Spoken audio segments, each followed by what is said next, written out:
It's a picture-perfect afternoon for this opener. Welcome to Nelson Field in Bellaire, where the Bellaire Big Reds host the Indian Creek Redskins. Hello again, everybody. George Kellis here, along with Coach Rich Walensky. It's kind of a walk into the unknown. Bellaire's not sure what they have. Indian Creek has a new coach in Brian Mays. I think it's a pretty good way to open the season, though. George, I think it's going to be a great matchup. You know, both teams coming in relatively inexperienced. Both teams lost an awful lot of good players from last year, but both coaches hoping that they'll be able to replace those good players with other good players. And just looking at the rosters, looks like that might be the case. Talked to both coaches before the game. They're both optimistic, a little concerned about not having enough scrimmage time to really get ready. But I think overall it's going to be a great matchup this afternoon. I love openers like this. You separate the men from the boys in a hurry, and we'll be back to do that with the opening kickoff right after these messages.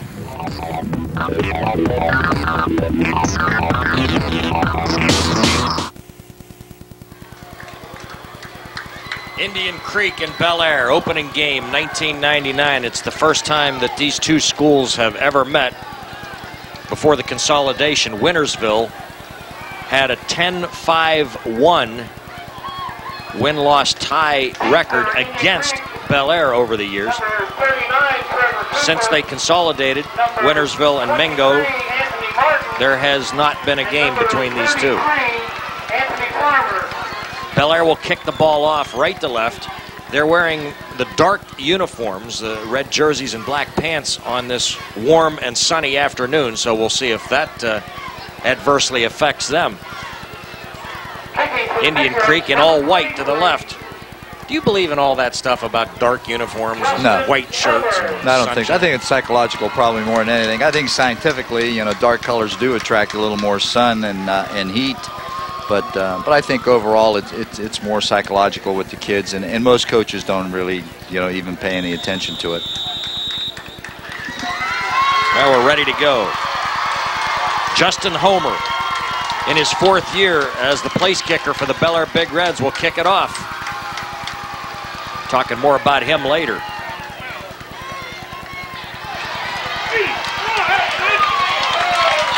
Bellaire showing the good speed, which is what will take them as far as it possibly can this year. That's the key to their team. John Haynes, number 4, down there real quick. Good coverage by that special teams from Bellaire High School. So the Indian Creek Redskins will have it at their own 28-yard line. All right, there is the Redskin offense. Yates is the quarterback. Cooper, Hickman, Doherty, Matuska, and Gump. Lamatrice, Donzella, Yeager, Anderson, and Jimmy Mack along the line of scrimmage.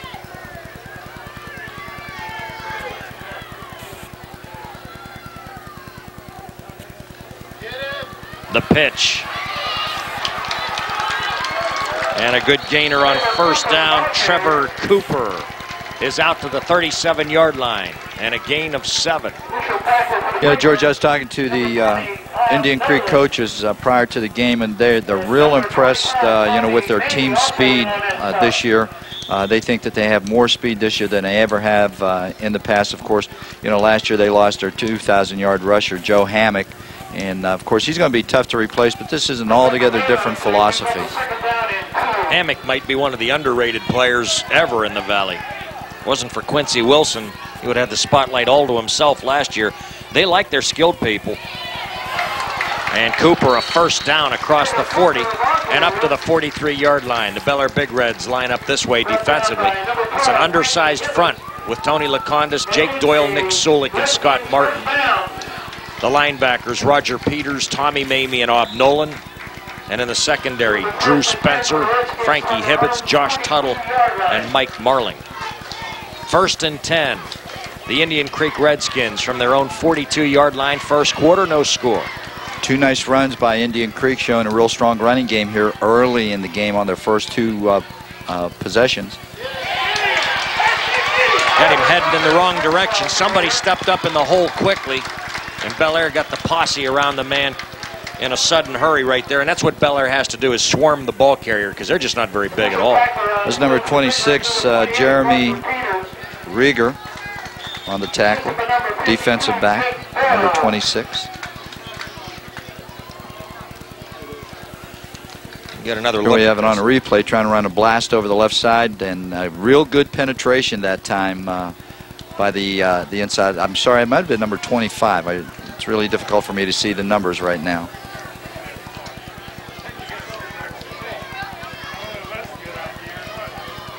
Doherty in motion.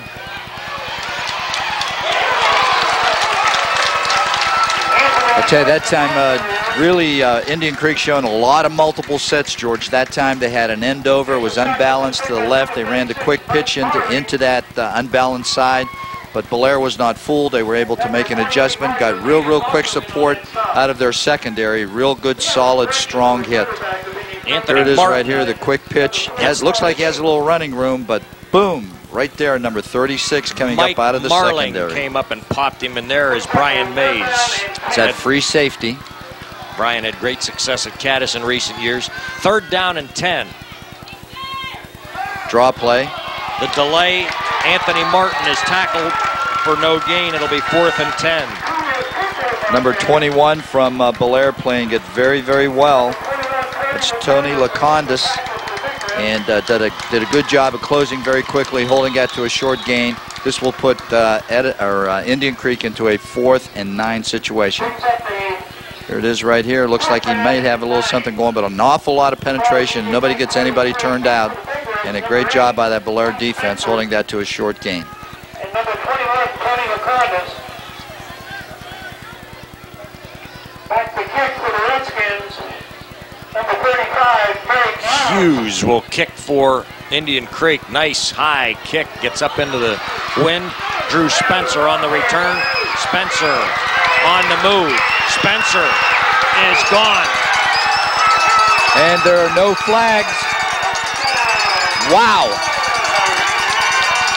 Holy mackerel. He brought that one back 75 yards. I tell you, Georgia was a good kick. It had nice hang time. It looked like Indian Creek had pretty good coverage on it, but he just tight-roped that sideline over there all the way down the sideline into the end zone. Got a nice kick-out block to spring him loose. And there you don't see too many white jerseys in the picture. There's the kicker, but he's taken care of by good blocking.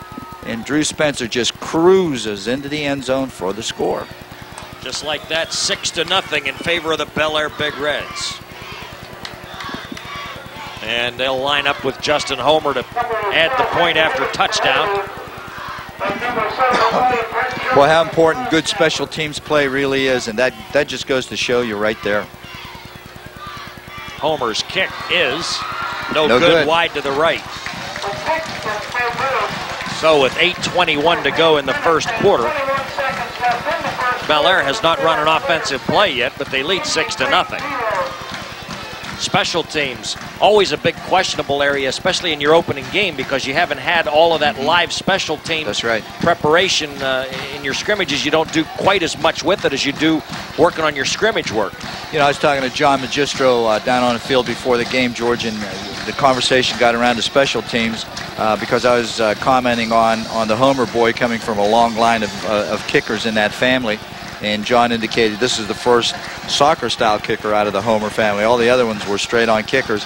And we got to talking about special teams and his philosophy of special teams. You know, he considers to be very, very important. He says, we take the first 15 minutes of every practice, every day to work on some aspect of our special teams play. A lot of coaches, you know, will take the end of practice, but he feels that it's so important to his success and the success of this Bellaire program that he does it right at the beginning of every practice, working on it 15 minutes every day.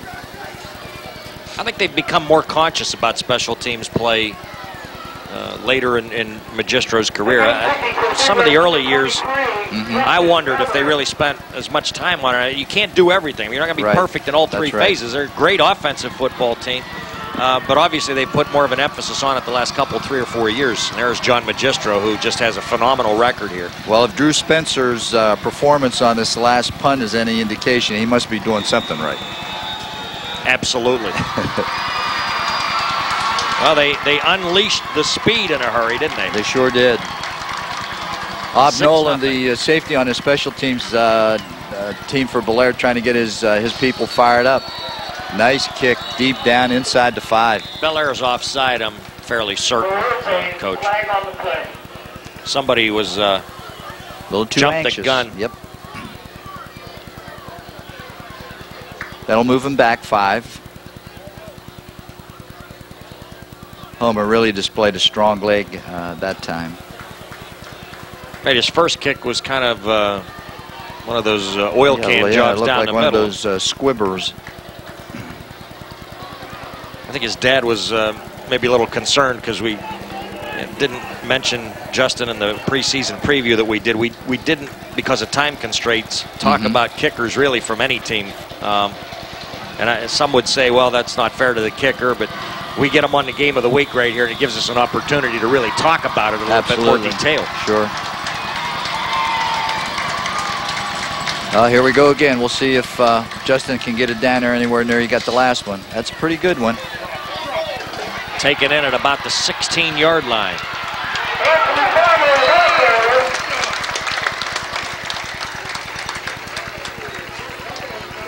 Anthony Farmer on the return. Down at the 33-yard line. 1st and 10, Indian Creek, their second offensive possession. It looked like they were getting something established in the ground game. Trevor Cooper got a couple of nice carries early on, but then the Bellaire defense stopped them cold after yielding 1 first down. And of course, Indian Creek did not attempt to put the ball up at all in their first series. They showed a lot of different formations with wide receivers, but didn't put it up. Paul Yates, a senior, under center. Cooper again cracks off the right side, and the big fella gets 5, maybe 6. Nice job that time by the running back from Indian Creek, number 30.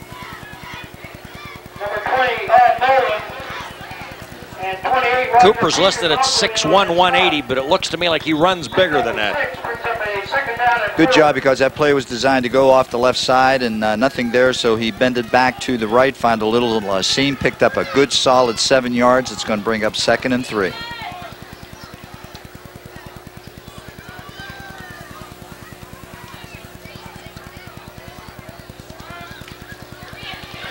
Not this time. No, a loss of yardage. Time. Trevor Cooper might have lost a few yards. Wrapped up back at the 37, 38, so actually lost about a yard on the play. That's going to bring up 3rd and about 6 yards, or I'm sorry, about 4. And we'll see what Coach Mays comes up with, see if he does go to the air for the first time in this ball game. Here it is right here. I think you're going to see Nick Sulik, 55, shut this down. There he just swim move right over the blocker. Good penetration by the Bellaire defense. They've got first down. Yates on a quarterback delay up to the 43-yard line. It should be good enough for the first down. Yeah, they have Paul Yates listed at 6'2", 200, but you know I was down on the field before the game. I'm 6'2", almost 6'3", standing next to him, and he was still taller than I am. So he's probably closer to 6'4", about 200 pounds. Really a nice-looking prototype, quarterback for this particular offense. They are not lacking for size, and they usually have some beefy specimens.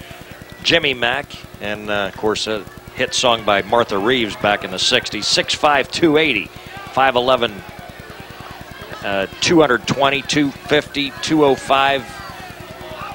Got some big people. There's a penalty marker down. I think this is going to come against the Redskins. 6:20 to go in the first quarter. Bellaire leads 6-0. George Kellis and Coach Rich Walensky here at Nelson Field in Bellaire. Beautiful afternoon here in Bellaire. I think it was Bill Van Horn that used to refer to it as sun-drenched Nelson Field. And I tell you, normally, you know, we see Bellaire's field even early in the season, John. You know, the turf itself, you know, ripped up pretty well. But I tell you, right now, you know, the surface of the field, the playing field itself, is really in excellent condition. Even with the severe drought that we had, you know, over the summer, you know, whoever did the job here, taking care of the field, did an excellent job. Timeout. A little confusion on the part of this Indian Creek offense. They're going to take a timeout. So Coach May is going to go out and talk to his team a little bit. 6:10 to go now, first quarter. Bellaire up 6-0. First and 15, Indian Creek. They have the ball at their own 39-yard line. I think it's obvious that they're going to be a deliberate offensive football team that'll try to possess the ball, eat up the clock, and keep your opposing offenses off the field as much as possible. Well, I'll tell you, George, you know, we have, I think it's 6 minutes and 10 seconds left to go in the first quarter, and Bellaire has not yet run one offensive play. That's correct. Yeah. So it's been all Indian Creek in terms of possession time, but it's 6-0 Bellaire on the board. There you see the lovely Indian Creek Redskin cheerleaders. Tomorrow morning, actually tomorrow afternoon, 2:30, the Ohio State Buckeyes and the University of Miami Hurricanes in the Kickoff Classic live from the Meadowlands. You know, you had mentioned James Mack, big offensive tackle for Indian Creek. I was talking to one of the assistant coaches, Steve Romey, before the game, and I guess he's already been offered a full ride to a Division I school, but hasn't really made up his mind where he's going to go yet. 6'5", 280. Certainly has the size. Long count again here by Yates and the Redskin offense. Trevor Cooper working the left side, and Cooper to the 45-yard line and a gain of 2. You know, John Magistro said, you know, we really are not very, very big, but we do have some good speed, and it showed right there because, you know, they made Cooper bounce that to the outside. When they did, there were 3 red shirts right there coming out of the linebacking position and out of the secondary, doing really a good job of running to the football. Here it is right here. We're going to see it. You know, again, it's a blast play.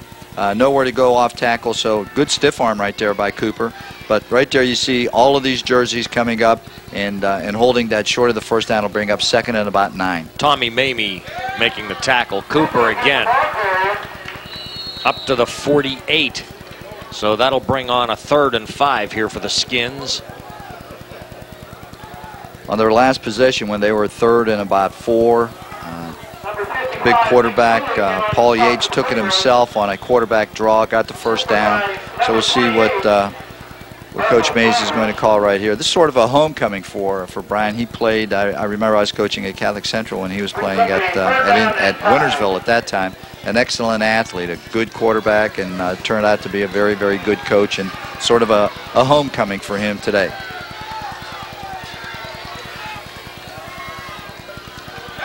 Yates sets up the screen nicely, and unfortunately for the Skins, Cooper took a knee. He had some open field in front of him. Well, I tell you, he sure did, George, and you know, he made the reception, but unfortunately his knee was down when he made it. Right there he goes down for the ball, but you can plainly see that his left knee is on the ground when he makes the reception, so that's the spot where the ball will be placed. And I'll tell you, he had some running room too. The screen was set up very, very nicely. Good call by Coach Mays that time. Spencer and Lekanudos are deep. Hughes kicks. That's a short one. A real short. Only about 5 yards beyond the sticks, and Bellaire will have an excellent opportunity. Perhaps Hughes kind of spooked to kick the ball in the direction of the deep guys for Bellaire after getting burnt the last time. That's a real possibility, that's for sure. Bellaire in great field position on their side of their own 40 at about the 41-yard line, and we'll see what they can do with the ball offensively. Now this will be their first possession of the ball game offensively. We have an official timeout. Well, we haven't even had a chance to look at the Bellaire offensive starting unit. We're under 4 minutes to go in the first quarter. 6-0 Reds. Materkoski will throw on first down. That is Nolan. Nolan to 50 to 45, inside to 40, but there's a penalty marker back upfield at the 44 of Bellaire. They try to set up a screen over here and did a great job, and there's a flag on the play, and I think we're going to get a clip or a hold. It is a clip against Bellaire, so that's going to bring it back, and it'll be a 15-yard penalty against Bellaire. Here is the offense. Materkoski takes over the reins at QB. Nolan and Peters are the setbacks. Drew Spencer, Tony Lekanudos, the wideouts. The tight end is Frankie Hibbitts. Not your prototype at 5'9", 170 tight end. Todd Bates, Nick Sulik, Martin Doyle, and Shallcross, the interior linemen, left to right. You know, this is what John Magistro said about Hibbitts. He says, pound for pound, there's not a tougher kid around. He's the kind of player you just love to watch play. He gives you everything he has, and being that he's not the prototype at that tight end position, and I'm sure Coach Magistro, with those comments, is very, very high on the ability of this young man. Well, he's a Tasmanian devil out there, is what he is. 1st and 22 as Bellaire is slapped back to their 29-yard line. Materkoski on the move, gets a block across the original line of scrimmage and out to the 44-yard line. So he got about 12 to 15 yards right back. Back to the original line of scrimmage, so it's going to bring up 2nd and 10. Well, you've seen it already. They said they're going to stretch defenses vertically and horizontally to have to defend the entire football field, and you can clearly see they do that pretty well. The Skins on D, Mac Yeager, Donzilla, and Gambus as they run a 44. Doherty, Matuska, Otto, and Taylor. Keenan, Cooper, and Bell in the secondary.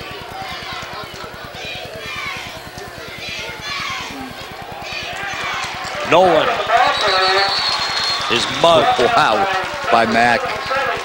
Mac the knife. Knife through there and made the tackle. Sean Taylor was also involved. 3rd down and 10. Bellaire from its own 41. I asked Coach Magistro, I said, are you going to be doing anything different this year offensively, John, since you lost so many kids off of last year's squad? And he said, nah, not really. He said, we sort of have our program all the way through the system, so they're pretty familiar with it. So we'll try to do the same thing that we've always done.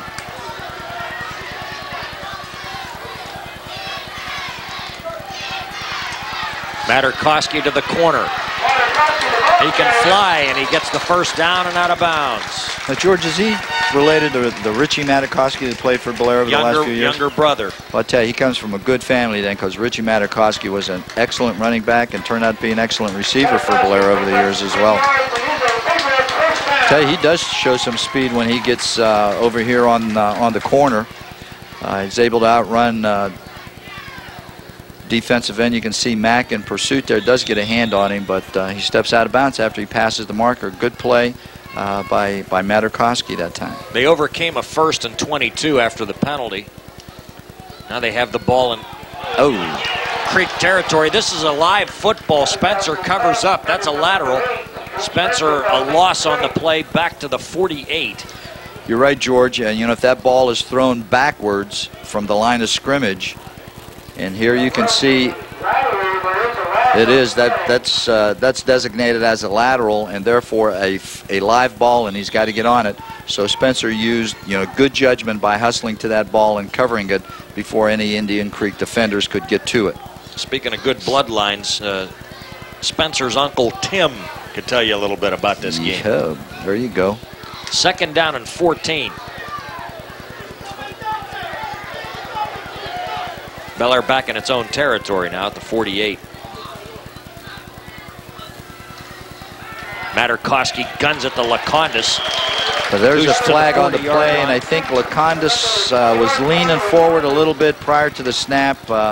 Flag thrown over here by the line judge. I think you're seeing some of those opening game things, especially this year with only one scrimmage permitted in the state of Ohio. Bellaire offensively has made some things happen, but has had some of it negated. Well, they're discussing this. with the expanded playoff system, George, the Ohio High School Athletic Association felt that, with the expanded games that would be played, that they felt that, cutting back on the scrimmages for the high school preseason from 2 to 1 would be, more beneficial to the kids. But, talking to a lot of coaches through the Valley, they're all very, very critical of that. They feel that, they really don't have ample practice time and scrimmage time and, to judge their talent, evaluate the kids that they have. So that seems to be, something that will probably come up from the School Football Coaches Association to the Board of Control here over the course of the next year. Frankly, Coach, I don't understand why they cut a scrimmage. I mean, that affects everybody, whereas the playoffs only allows an additional handful of teams in each region to get in. So that's right. We're down to about 1:15 in the first quarter. Bellaire leads 6-0. Short gain on that play, back across the midfield stripe to the Creek 49.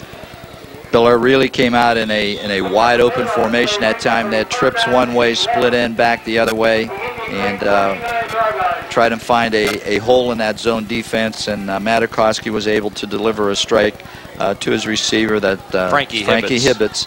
And now they're utilizing him as a slot over here to the two receiver side. And Spencer's covered one-on-one to the backside.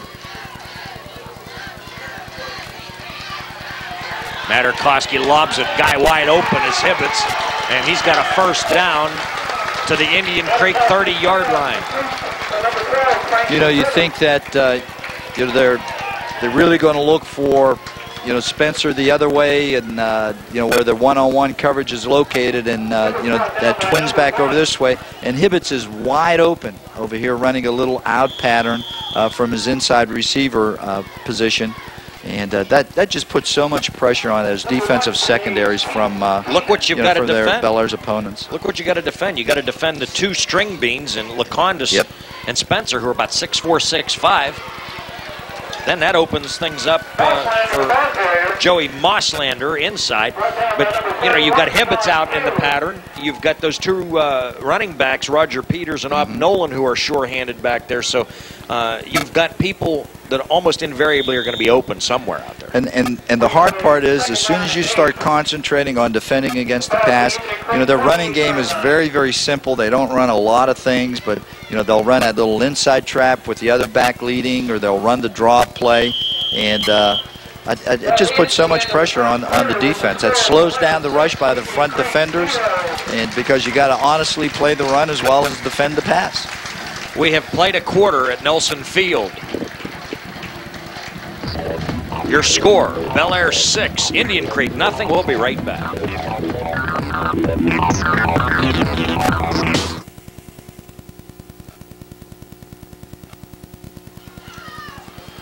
Bellaire 6, Indian Creek nothing. George Kellis and Coach Rich Walensky from Nelson Field.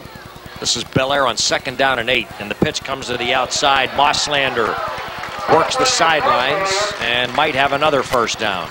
Nice job that time by the Bellaire offensive tackle on that side. If we have the replay, I want to pick up his number, because he got a block over, enabled Mosslander to find a seam and get it up into the. So if we have it on the replay, I'll tell you, whoever it was deserves a pat on the back, because it got a good block there to open up a running lane for Mosslander. We don't have it, but I'll tell you, I'll pick up his number here in a second. First down, Bellaire at the IC 18-yard line. This is number really 57, George. Scott Martin did a good job that time. Only the first possession of the game offensively for Bellaire as we get into the second quarter, but they've made the most of it. Little pass back over the middle. Boy, that stuff is really hard to defend. And the reception made by Nolan coming out of the backfield, and he's to the Indian Creek 4-yard line. All they do, George, is they look for the areas in the zone defense, between defenders, and their quarterbacks do such a good job of seeing the field and being able to dump the ball off or get it to the sideline or get it deep. They do just a great job, and that time Materkoski's coming out here. You can see he's looking for Nolan all the way across. Boom, there he is between defenders, makes the catch, and does a good job of running with the football after the catch. First and goal at the 4-yard line. Materkoski on the move. Oh! He got smacked around pretty good there. You saw 45 step up. John Otto. Tell you, Tony Lekanudos was wide open in the corner of the end zone, and Materkoski, I don't think was able to see him. He had a back coming out of the backfield flat, and he had Lekanudos on that side going deep, and I don't think we're going to be able to see it right here. But when that defender came up to play it, that opened up Lekanudos, but all the way, Materkoski was reading run and did a good job getting him down inside the 5, 2nd and goal. From the 2-yard line, Materkoski throws too tall for Drew Spencer. And that's pretty hard to do, overthrow him at 6'4". Well, he got a hand on it, but was just a little bit too high for Spencer to handle, trying to run just a real quick slant. You can see here it's a 3-step drop. He's putting the ball up, and just a little bit too high for Spencer to handle. And decent coverage that time by number 39, Trevor Cooper. We'll bring up 3rd and goal from about the 2.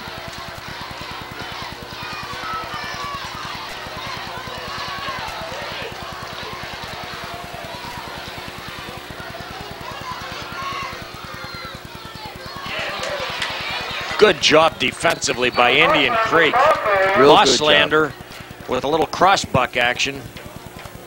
And they stayed right at home and were not deceived by anything that they saw with a sleight of hand there. Coach Magistro is using Hibbitts almost like a pulling guard, George. He's got him aligned on one side of the quarterback or the other, directly behind the guard, either to the right or to the left. And then they're using him as a pulling, almost like a pulling guard, trying to lead with him up in there. And that time they let up in there, but good penetration and big number 77 anchoring that defensive line. Is going to bring up 4th and goal, and Coach Magistro decides to go for it from here. Certainly within Justin Homer's field goal range, I would say. Materkoski throws, touchdown, Nolan on 4th and goal at the 2. Bellaire shows misdirection, fake of the run to the left, and then Materkoski comes bootlegs out to the right. Nolan comes out of the backfield into the flat, right into the end zone. 2 receivers to that side with the wide receiver over there. There's the fake to Hibbitts.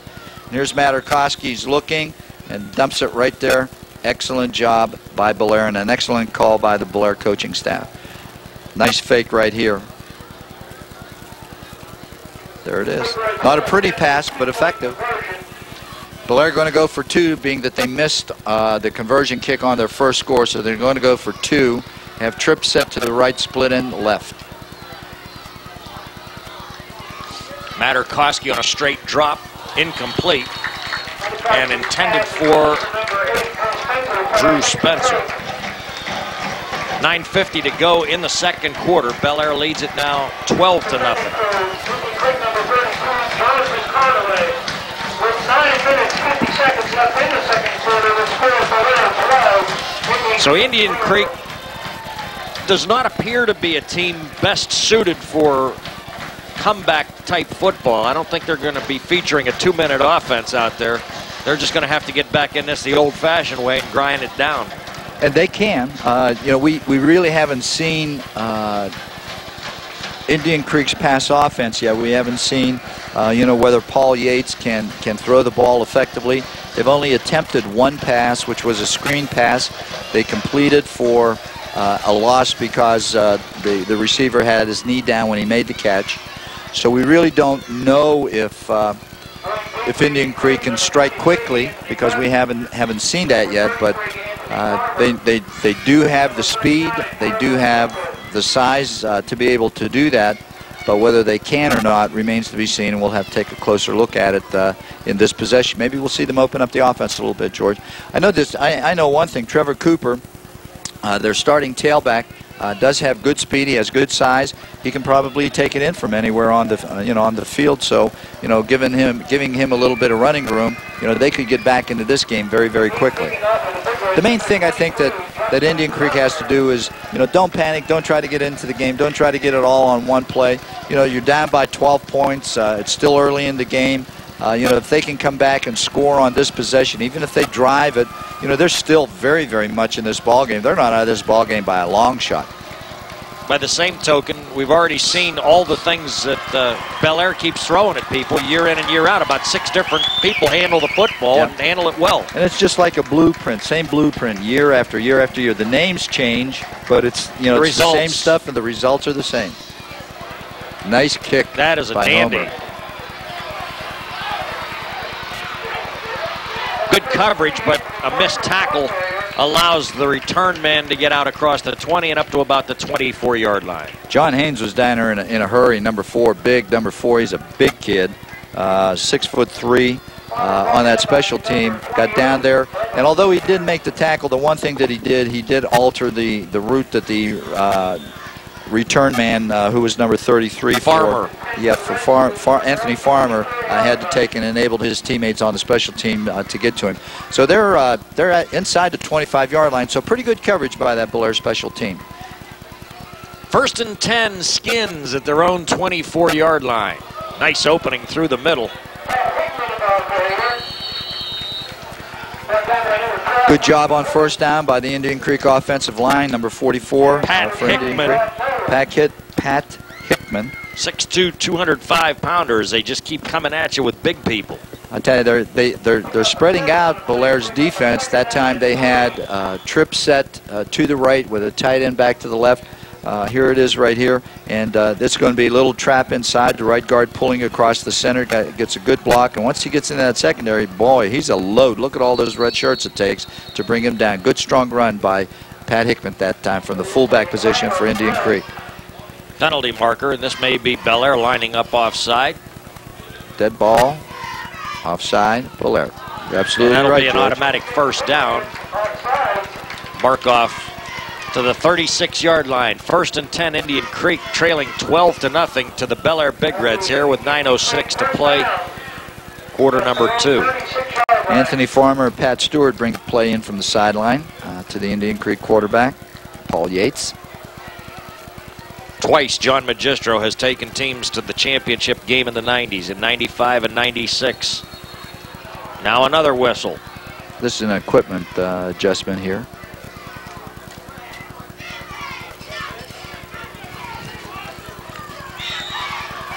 Hope you're enjoying our opening weekend of high school football here on WTOV 9. I know we have. Double reverse. Oh, and he's got some room, and he's got a blocker. Good defense. Excellent defense. To recover from what could have been an ugly situation, as you saw Farmer, the second man around from the other side. And he'll get upfield for about 8 yards. Going to bring him back, and we're going to see right here, number 66 for Indian Creek is leading that. That's Nate Yeager. Good, solid hit there by Bellaire. Good recovery, and again showing that speed on defense by Bellaire, being able to recover on that particular reverse. 2nd and 2 from the 44. Nice. Oh, great job. Job by Bellaire's defense on the left side. Nick Sulek, number 55, seemed to be able to know where that ball was going. He made a little angle move to his left. He's the defensive left tackle, aligned over the right side of the offensive line. There he is right there, Nick Sulek, and I tell you, he did a great job. Beat the blocker, and bang, was right there as the ball carrier attempted to get the 1st down. Lost a couple, so it's going to bring up 3rd and about 2, maybe closer to 3. He smacked Hickman pretty good. 3rd down. It's a big down for Indian Creek. They want to keep this drive going. Bellaire's coming. Here they come. They tried to run that quarterback delay again, and I think he's short of the 1st down. I think he is too, George. Good job by number 25 for Bellaire. That's Tommy Mamie getting in there very, very quickly from his inside linebacker position. Is going to hold him short. It's going to be 4th and less than a yard. So I think Coach Mays is going to have to make a decision here, and I wouldn't be surprised if he decides to go for it at this point. I think that was just a straight sneak right there, sure trying to take advantage of Bellaire's over-aggressiveness along the line of scrimmage. Well, they're going to measure to make sure. That was a pretty good surge by that offensive line of Indian Creek, and Yates following right behind them. They are going to be short, and it's going to be less than a yard. I'll tell you what, if I'm Indian Creek, I give some real serious consideration of ramming this up in there. Well, they're bringing an awful lot of substitutes in, so I'm going to assume that they are going to kick the ball away. They may go on a long count, try to draw Bellaire offside, maybe shift from one formation to another, but they have their punter back there, number 25. Actually, it's 3-5 Hughes. Oh, I'm sorry, yeah, number 35, Hughes, Mark Hughes. They're going to punt it. Nice, and it's a good kick. punt. Spencer back at his 20. Nowhere to go when he gets to the sideline, and he's shoved across. Ooh, they threw a flag for a late hit against Indian Creek. See, now they're not going to get much out of this in terms of field position at all, Indian Creek. I think they'd just as well gone for it right there. 4th and about 1.5 feet. And you're turning that ball back over to Bellaire's offense. I think that's playing with some explosives right here. I'll tell you, this punt's going to net about 10 yards, George, because it's about a 25 yards right now. They're going to tack on a 15-yard roughness penalty, so it's going to be about a 10-yard net punt. Right. That was good coverage, though, by the Indian Creek. Nice punt and good coverage. Yeah, good coverage, and they had Drew right on the sideline. They didn't give him any room to run and got him out of bounds. Unfortunately, there was a little late hit out of bounds, so they're going to tack on 15 yards. So Bellaire really has good field position at about their own 43-yard line now, 1st and 10. And it's real important, I think, for Indian Creek to not let Bellaire score another touchdown before they have, because if they do, they're really going to be in some dire straits. 6:19 to go in the half. Materkoski is back, flushed out of the pocket. Finally decides to run. Nice move. Look at nice this. block. Wow. Materkoski all the way to the Indian Creek 43-yard line. Boy, did he get a nice block downfield, George. I think it was number 28. Make it to 39. Roger 18 yards. Peters. I think it was Roger Peters got a big block downfield that really sprung him for some extra yards. He's looking to go deep. He had both receivers running deep routes right here, and good coverage by the Indian Creek secondary. So Materkoski takes the ball, tucks it, makes a nice move right there, and then gets free. Now watch the block. Boom, right there it is. Excellent block that gives him the ability to go a little bit more. Nolan trying to outrun the pursuit, but that's not going to be easy. The ball is on the ground. The referee and so is on the official.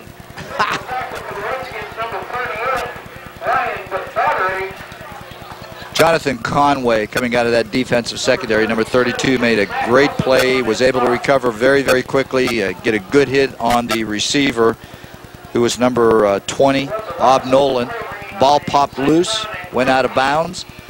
So the ball is back at about the 47-yard line. I'm sorry, 40, yeah. I'll tell you what, I got to give Indian Creek credit on defense right there. They had 3 guys out here, and one of them was Mack. You see 77 in pursuit. Big guy. He runs pretty well for his size. Boom, helmet right on the football. Ball's at the 44-yard line. That's 2nd and about 16 or 17 yards for Bellaire. Nolan. Nice kick out block. Nice move to the outside. Nolan to the 36. A gain of about 7. A nice kick out block by the interior lineman, pulling that time. I think it was number 52, Jake Doyle, who got a good kick out block that opened a running lane for Nolan. Once he made that cut upfield, bang, he cuts it to the outside, trying to escape the free safety coming up to fill from the inside out. But a pretty good job by the Indian Creek defense, not allowing him to get big yardage, but he did pick up probably about 7 or 8 yards. It's going to bring up 3rd and about 9. Spencer and Lekanudos split to the near side. Spencer in motion, and Materkoski in trouble. Nice job. There is a case of the bigger defensive lineman of Indian Creek getting after the quarterback and getting around blockers. You know, when Bellaire goes to that straight drop back passing action, George, that's when it seems like Indian Creek has the most success defending, that particular action. Where Indian Creek has had a lot of problems has been on play action, a lot of misdirection stuff with Materkoski rolling out, then dumping the ball to his backs coming out of the backfield.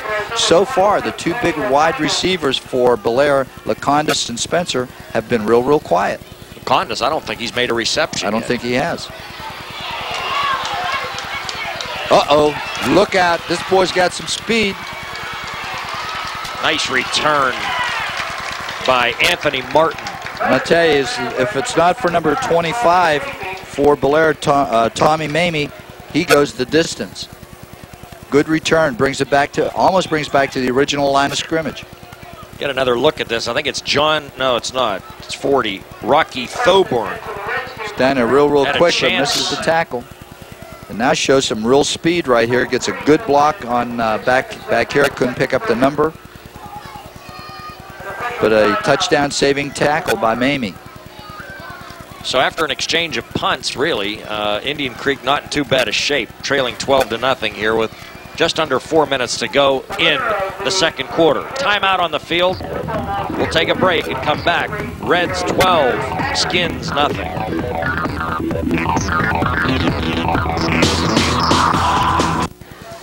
3 minutes 56 seconds, the time showing here in the second quarter. Indian Creek 1st and 10 at its own 39-yard line. The Skins trail 12-0. Boy, it'd be a big boost to this Indian Creek offense if they could score before the half. Nice opening up inside on a little trap to number 32, Jonathan Conway, the fullback running right there. Did a good job of getting upfield for a gain of close to 9. Will bring up 2nd and about 1. Well, you're starting to see some of the things that Bellaire's going to have to contend with their undersized interior line. On offense, it's tougher for them to run a pocket passing scheme against teams with big people because you cannot hold those blocks forever. That's right, George. Then on the other side of the football, they get those big bodies, get a hat on a hat there, and they'll get just a little bit of a crack. It's pretty tough for their interior line people to make it happen at that point. And you're seeing another example of it right there as a gaping hole opened up. Absolutely. And a real quick start by Anthony Martin, pounding it over the left side. Real good blocking that time by the left side of that offensive line of Indian Creek. Number 77, Mack over there.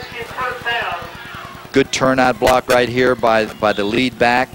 And you can see that they've got people really moved off the football. Right, you saw 21 Lekanudos right there. Almost got bent over. Right. Lekanudos is an excellent football player. He's tall, he's rangy, but he's slight in stature. Yep. And it's very difficult for him to take on those lead blocks. They bring in number 71, and I think that's Sherwood for Lekanudos. This time, good footwork by Bellaire's front people to get around blockers and get squared up when the ball carrier arrived. Anthony Martin is stopped after a very short gain, 2nd down and 9. Number 28, I think that's Roger Peters, made good penetration that time, and when unblocked was able to get off his block, and bang, comes in right here and does a good job of bringing down that ball carrier after a very short gain of about 1. Will bring up 2nd and 9. They have 3 quick receivers set to the right. Yates is back under some pressure, sets up the screen again. This is Anthony Martin, the 40. Martin, the 35. Martin is picked up and body slammed by Peters. But not after a first down. Until he gets a first down, and that's that screen pass that they attempted in the first quarter, George, where they completed, but the receiver had his knee down on the ground. This time they were able to complete it, give the runner an opportunity to move upfield. Had some good blocking in front of him and was able to move upfield for an Indian Creek first down. And they got a nice little drive going here right now. Good effort there again by the running back. Anthony they can't Martin. dilly-dally though, Coach. They've only got about 1:45, and their offense has not been a big play thing. Is that Conway, the big boy? Yeah, number 32 just pops a dive over the left side, and Indian Creek's going to stop the clock at 1:35 left in the half. They're in pretty good shape now inside Bellaire's 30-yard line. Be second down about 4 at the Bellaire 28. Bellaire leads 12-0 here, latter stages of the second period. The Reds scored first time they touched the ball. Drew Spencer, 70-plus yards on a punt return for a touchdown.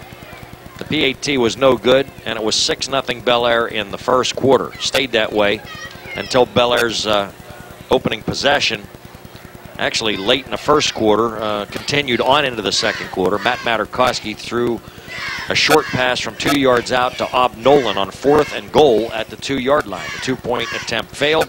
That's where we are, 12-0. Next weekend here on WTOV TV 9, following Sports Friday, the Buckeye Local Panthers and these Indian Creek Redskins. Bellaire, John Marshall. That game will be played Friday night. We'll be there to tape it for you, and you can see it Saturday at noon.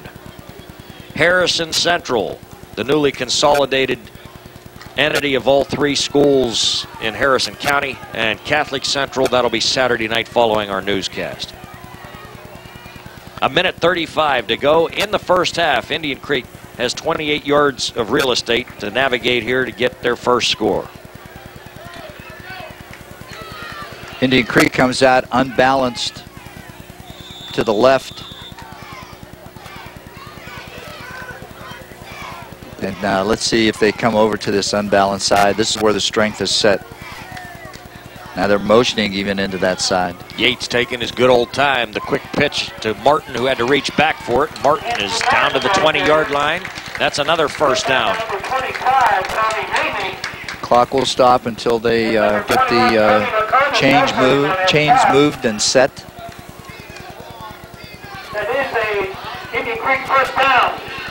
It's the quick pitch. They had so much strength over here. They only had 2 guys left on the right side of the football, and you can see that there's an awful lot of room for him to run. They're really starting to move that Bellaire defense off the ball.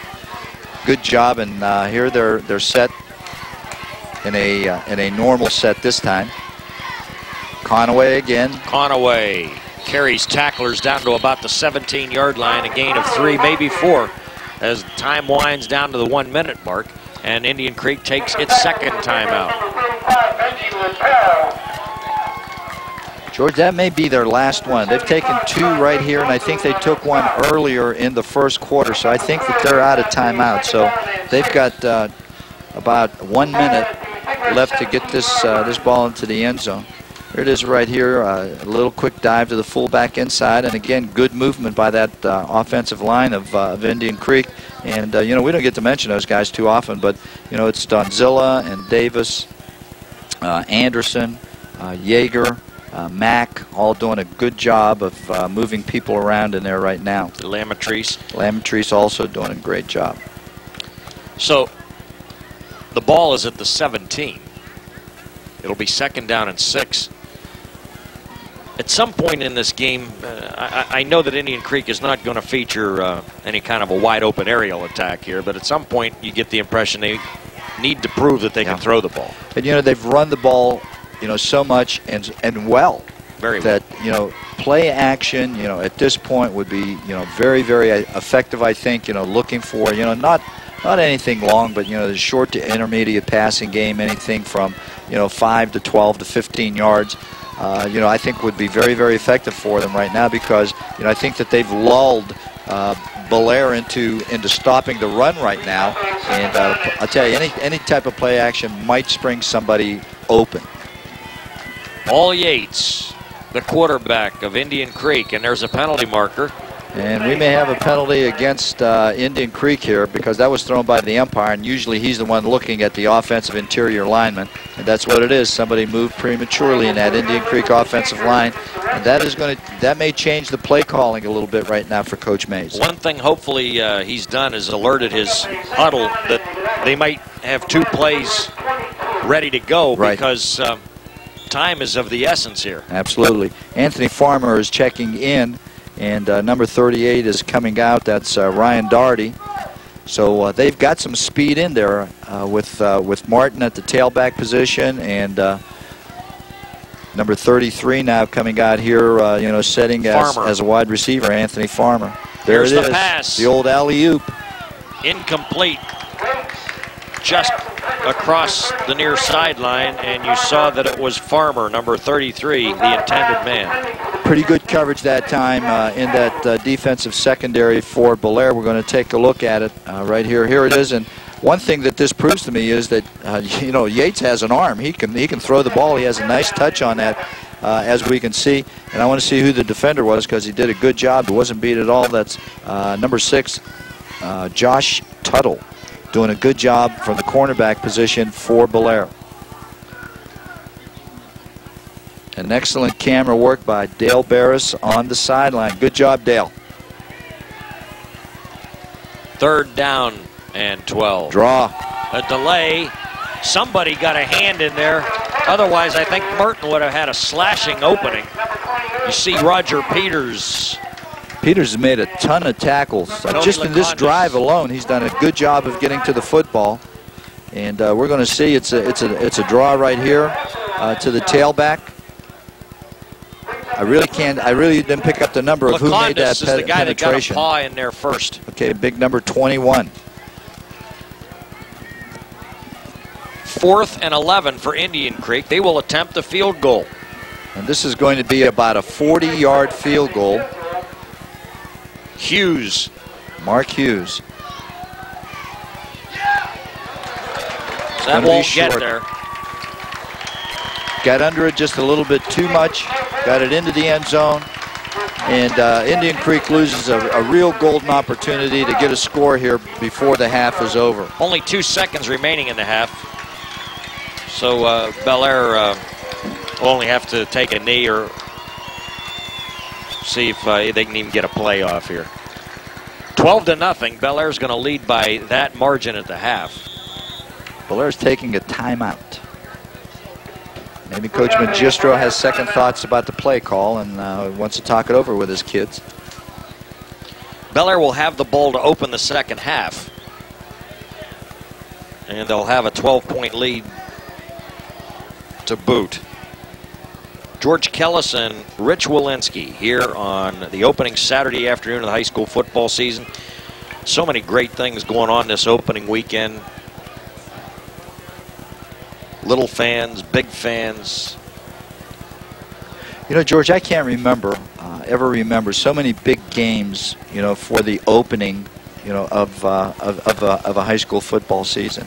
You know, the Wellsville-Toronto game started things off on Thursday night, and you know, this game is a big game for both schools. John Marshall and Brooke the other night, a big opening game. Oak Glen, Weir High. Can I be brief and blunt about it, Coach? Sure. I think a lot of people have dispatched the bring in a stiff for the opener concept and have just decided to play a local rival, and I think it's created a lot more interest right off the get-go. And I know that's one of your pet peeves, and you know, the scheduling of some of the schools in the area, but this was a big one.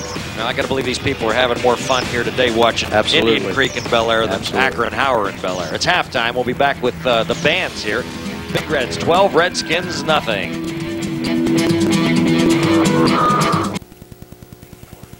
Halftime at Nelson Field in Bellaire. The host Reds lead the visiting Indian Creek Redskins 12-0. Let's take it down to the sidelines. The Indian Creek Marching Band will perform for you. Marching band.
We'll be back with the Bellaire Big Reds marching band right after this. 12-0 Bellaire.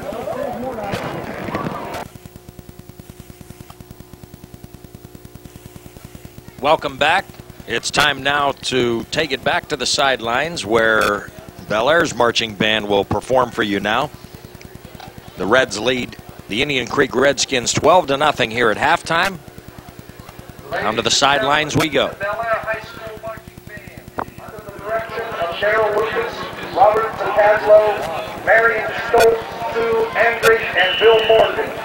The band is being led on the field today by Field Commander Miss Andrea Shoutron, Flight Corps Captain Wendy Stevens, and Red Line Captain Andre Parker.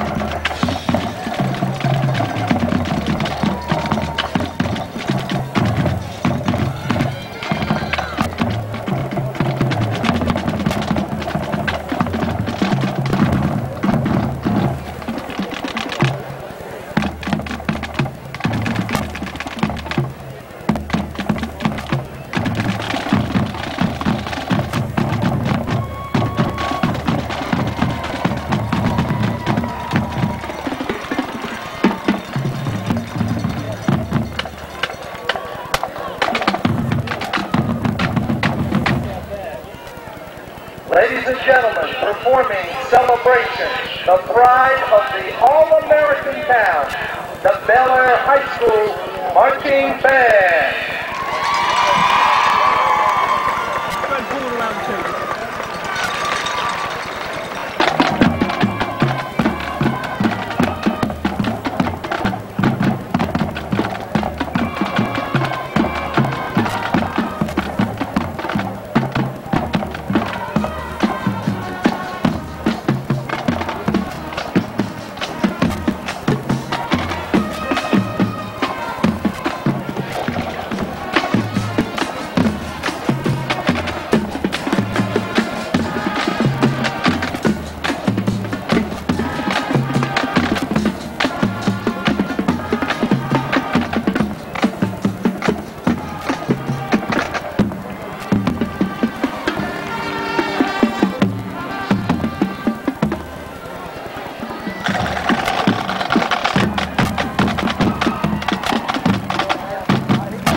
We'll be back with the third quarter kick right after this.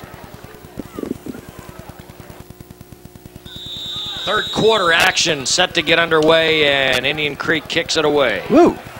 Nice kick. Hughes all the way back to the goal line where it's taken by a Big Red. Mosslander out over the 40, the 50, the 40, the 20. Holy mackerel, a 99-yard kickoff return. Wow. Touchdown, Bellaire.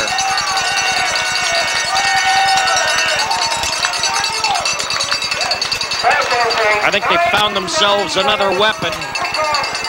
Joey Mosslander.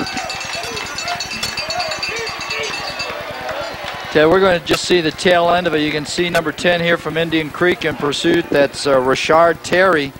And I'll tell you, Mosslander showed excellent speed because Terry had a decent angle on him and was able to beat him into the end zone. What a great return by Mosslander from Bellaire. 99 yards. As a matter of fact, George, I thought that was going to go into the end zone, and he took it right at the 1 yard line. His heels were almost on the goal line. Boy, special teams really coming up big for Bellaire this afternoon. That's the second special teams touchdown. Drew Spencer had a kickoff return of 75 yards in the first quarter, and had the opening kickoff of the second half, a 99-yard touchdown return on the kickoff. Coaches will tell you they'll take it any way they can get them, and in this case, all three phases of the game appear to be pretty sound so far for Bellaire.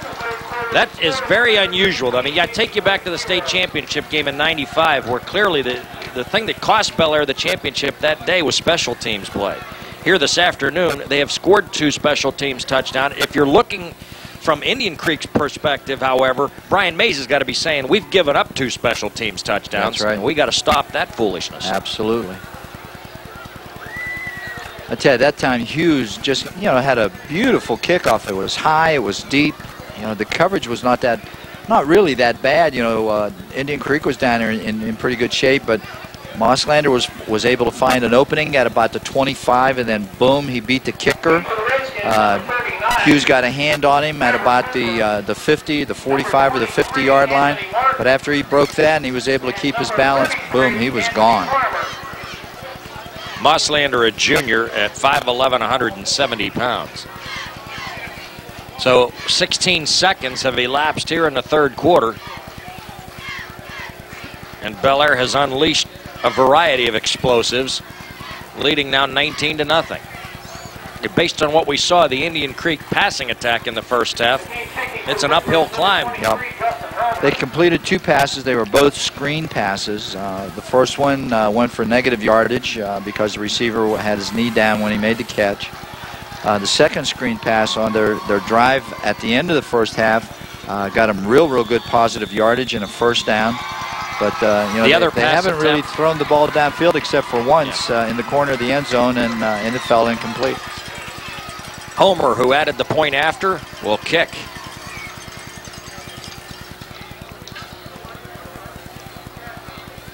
Taken in at the 10-yard line.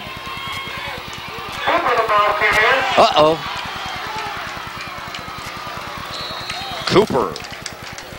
Nice special teams play by Indian Creek that time. Cooper takes the ball at about the 15, returns it out to the 40. Good 25-yard kickoff return.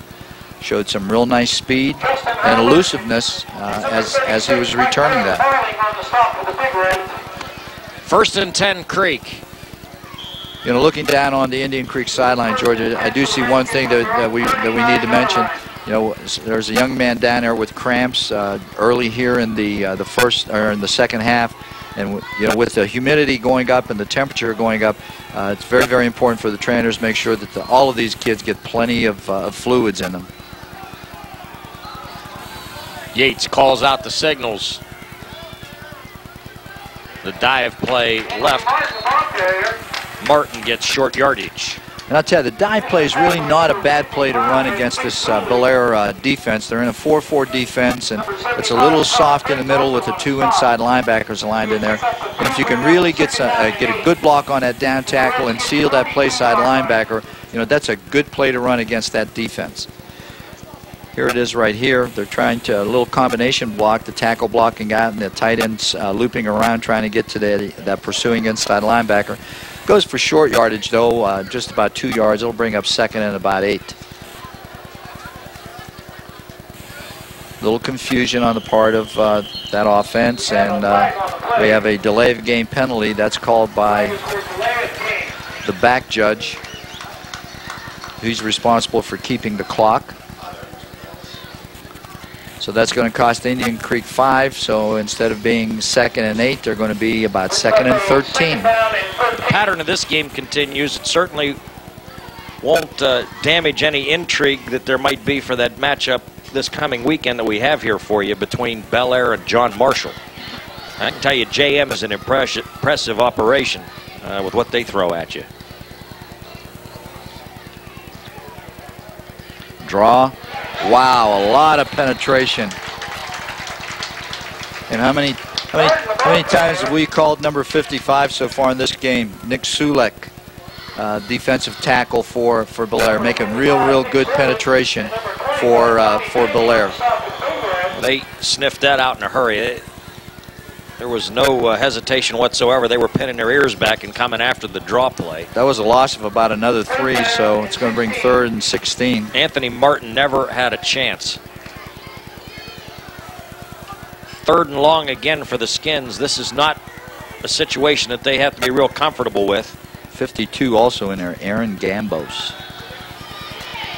Here they come. Here they come. Boom! Out of bounds. That was a nice hit administered by Frankie Hibbitts. Number 12, that's the young man that Coach Magistro has such a high regard for. There it is, Hughes trying to sprint out to his left and just nowhere to go. Very good coverage in that defensive secondary and good pursuit by the Bellaire defense. It's one thing I think Bellaire has is good speed in the secondary. So if they force you into 3rd and long, you may be asking for trouble. They've got good team speed overall, George. Even their bigger kids run real well to the football. He was being pursued real good there by Sulek from the backside. Hughes kicks it. It's a nice one. Lekanudos at his 32. Good coverage and a good hit down there by special teams player Pat Hickman, number 44 of Indian Creek.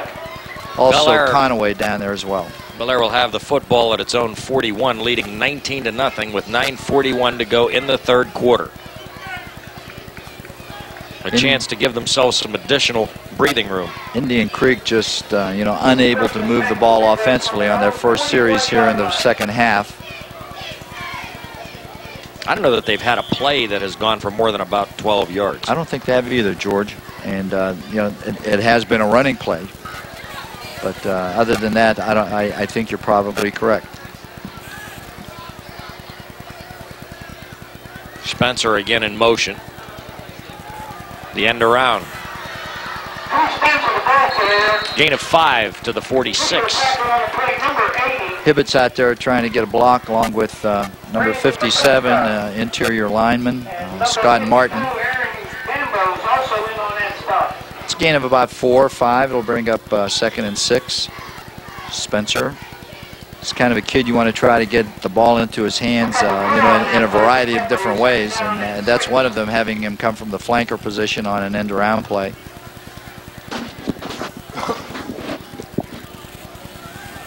Second and 5 at the Bellaire 46. Materkoski with running room, throws. And the ball is pulled in by Tony Lekanudos, first down at the 44 of Indian Creek. That was a great pitch and catch by Bellaire. But, I've got to give credit to number 39, Trevor Cooper, who was on the coverage on Lekanudos as he was running a crossing pattern. He had excellent coverage, but the ball had to be thrown perfectly, and it was a good effort on the part of Lekanudos to make the catch. Right here, got a decent block from the back. Here's Materkoski sprinting out to his right. Now he sees Lekanudos, and right there you can see excellent coverage. Perfect. They defended that both That's right. well on the quarterback keeping the football and also out in the pass pattern. Absolutely. They made a play. 1st and 10. Nolan bounces outside. Oh, nice block. Nolan. Oh, George, Hibbitts just had a great block. He came downfield. He waited for Nolan to make a little bit of a move to set up the block, and then he cracked back on a defender to the inside that really was able to spring him for some additional yardage. Number 52 doing a good job. There's the block by Hibbitts right there. Doyle got the first block, and then you saw Hibbitts do some cleanup work. Well, I tell you, what a nice block by number 52 for the Bellaire Big Reds. He just did an excellent job. Jake Doyle logged that defender to the inside and let Nolan go to the outside. Second and short at the 35. That's pretty good execution again to Lekanudos, the 6'4" string bean, as we call him. And I'll tell you what, Materkoski just tossed that in right over top of the defender. We have just two feathered that flags in there nicely. down. And one flag thrown by an official on this side of the field. I thought there might have been a face mask. Here it is, just a little fade pattern, and he's got a distinct advantage. There's the face mask. You can see the right hand of the defender goes on Lekanudos' face mask, and we're going to tack some additional yards onto this. It'll be a half the distance penalty, taking the ball down to about the 5-yard line.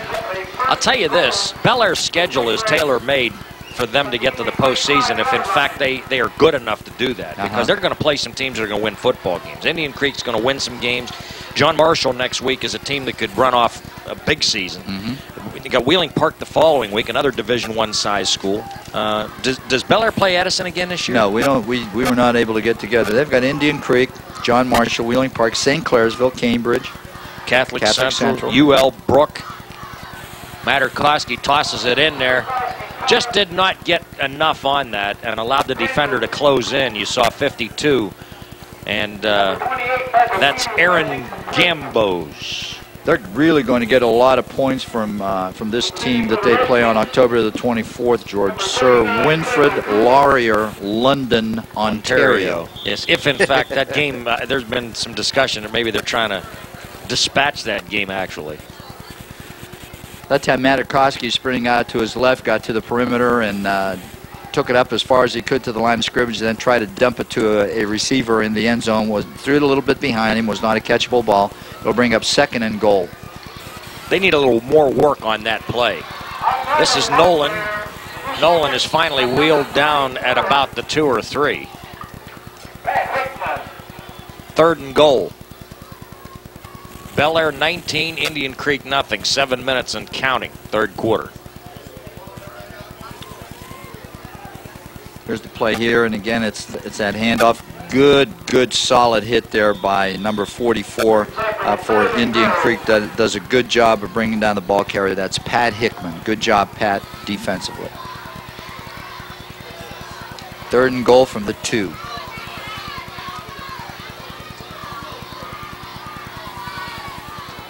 Materkoski again. Wide open. This time, it's a touchdown. Nolan came from the backfield, snuck inside, got to the flat. Actually, that's Roger Peters. Oh, I'm sorry, Roger Peters. I thought it was number 20, but it's number 28. That Drew Spencer aligned to that side. He ran a real hard right toward the post, a real strong slant. And then, as you can see, number 28 blocks for a second, comes off the block, sneaks into the flat, wide open for the score. Well, again, if we could see that, you'll see Peters just kind of slip into a dead zone in the middle of the field and then just cut to the outside. He just outruns any defenders in the area that looked like they were playing some kind of a zone there, and Materkoski dumped it right in his lap. 25-0. Justin Homer to make it 26. And does. 6:24 to go in the 3rd quarter. Bellaire 26, Indian Creek nothing. You're watching high school football on WTOV TV 9.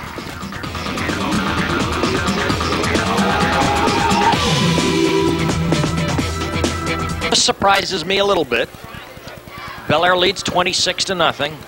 They've done it in a variety of ways. They haven't been picture perfect and up and down like a chainsaw through warm butter offensively, but they've been very efficient. They moved the ball methodically on 2 touchdown drives and turned their return teams loose on one punt and one kickoff in this game for touchdowns, and that's why they have a 26-0 lead. Homer to kick. And although they haven't been overpowering defensively, they've done what they've had to do.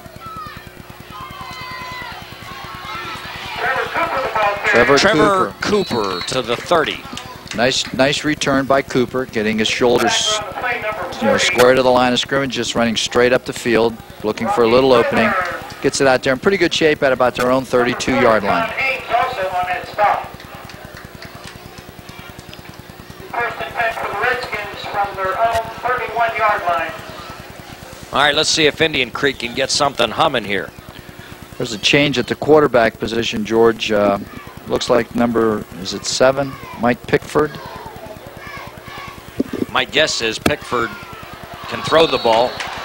I know this. They've got to prove they can throw it because Bellaire's starting to wait on this stuff.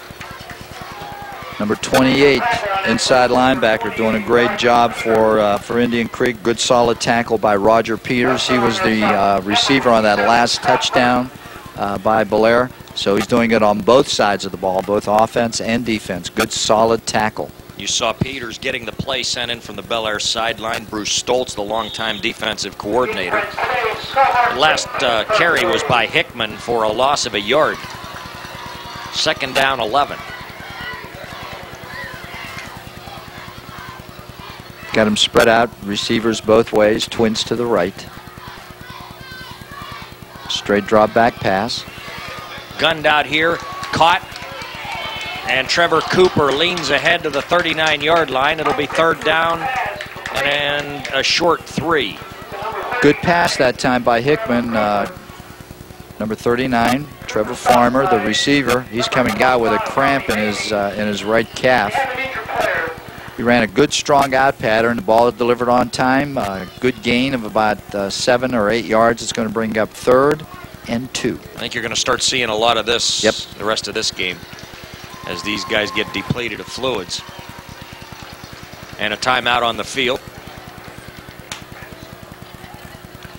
So one thing that John Magistro and company have to be pretty happy that they've seen this afternoon is that their defense, while yielding some yardage on the ground, they have not given up anything that even resembles a big play. Absolutely, and that's the thing. If you can keep your defense from giving the offensive a big play, making them earn everything that they get, making them drive the field on you, then of course you've got to feel good about your defense, and I'm sure that John does at this point in time. And of course there were concerns. I mean, they're afraid that at some point they'll go up against somebody like Cardinal Mooney that can just lean on you with a bunch of 260-pound linemen, and then there's nothing you can really do about it. But first things first, they're doing a pretty good job against a pretty beefy bunch. And Coach Stoltz does a good job. He's got 2 inside linebackers. That are very, very active. They're just not reading a reading type defense. He has them aggressive, going after the ball. Those linebackers are coming and stunning and so on. So he's mixing it up, and he's taking advantage of the personnel that he has.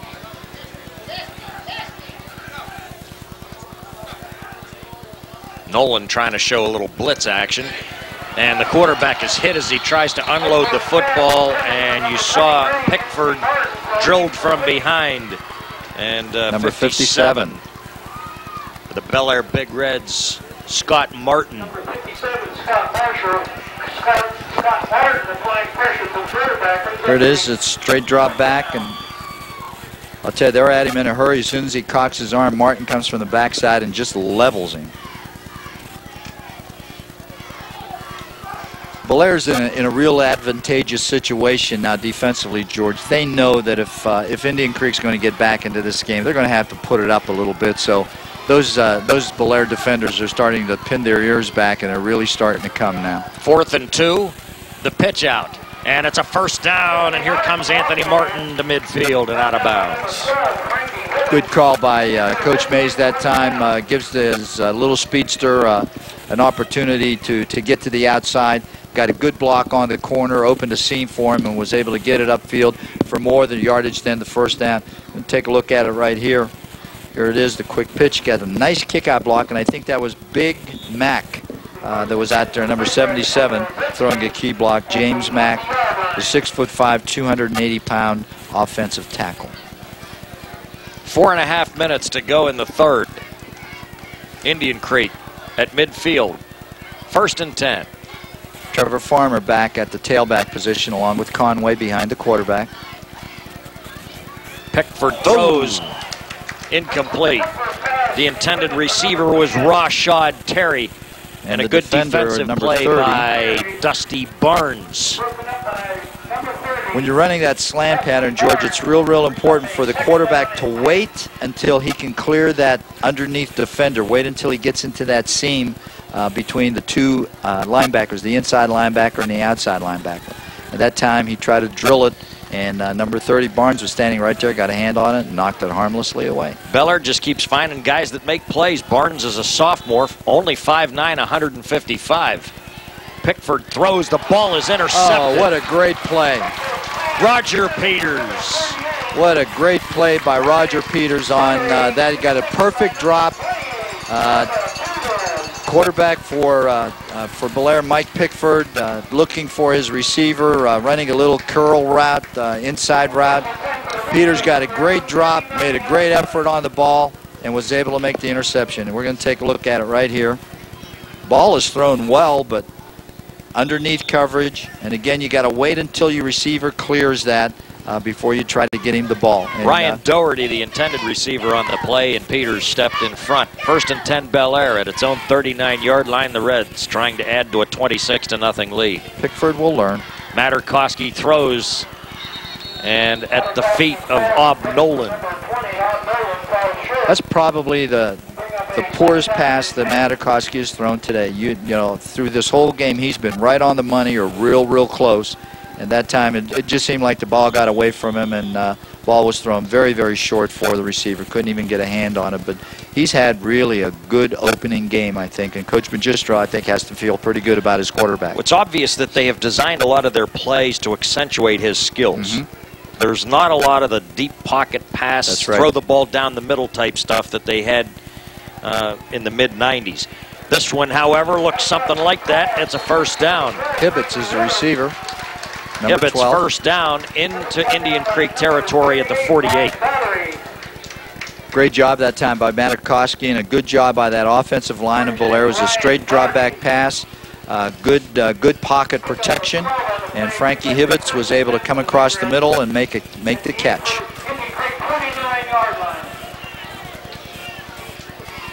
First and 10 at the Indian Creek 49.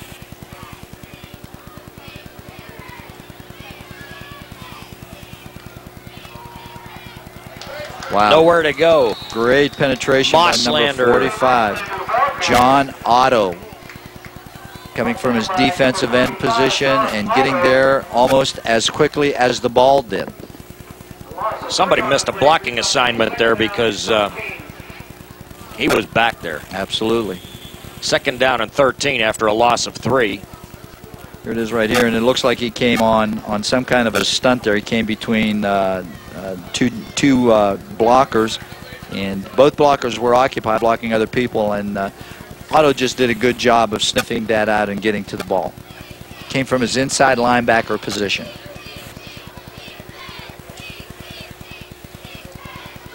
Materkoski throws to Nolan. Nolan on the run, caught the football, a 1st down inside the 30 and out of bounds. You know, that is so effective for them, that little play action, that crossing action in the backfield. The wide receiver on that side runs a strong route to the inside, and then the back just sneaks out into the flat right here, and you can see how wide open he really is. Nobody picking him up. And that's one of those plays where your quarterback doesn't have to have a cannon for an arm. You're right. That's one of those situations where his feet got him to where he needed to be, and by then you've got the defense all over the place. Absolutely. I tell you, it looks like Materkoski is a real student of the game. It seems like he's real heady out there. He's not making poor decisions. You know, right there he looked downfield, was covered, went to his other secondary receiver right here, back coming out of the backfield, running a flare route, and you know, just has a good command of the offense and knows exactly what Coach Magistro wants him to do. Mosslander. That was number, was it 33? 32, I believe. 32. And Joey Mosslander. Mosslander has emerged here as, again, another guy that can make an impact. Well, you're going to see right some here. quarterbacks next week when these guys hook up with John Marshall. I'll tell you, because Jared Ryan is a great one. And Materkoski is definitely an up-and-comer. 1st and 10. The 30-yard, or I'm sorry, the 20-yard line of Indian Creek. Nice move by Materkoski. And he's to the 15-yard line. Materkoski getting a pretty good workout. Yes, he is. I'll tell you, I'm real impressed by his ability to escape the rush, and you know, he knows exactly what to do. You saw at that time, George. What you tell your kids, your quarterbacks are, you know, if you're under pressure, step up into the pocket first, and that's exactly what he did. He didn't try to escape right away by getting to the outside. He stepped up into the pocket, found a seam, and then was able to get it upfield for a solid 5-yard gain. Good job by Materkoski, the Bellaire quarterback. Well, you run into those traps if you try to run around the pursuit a lot of times, and that's where you get those 15-yard losses. Right.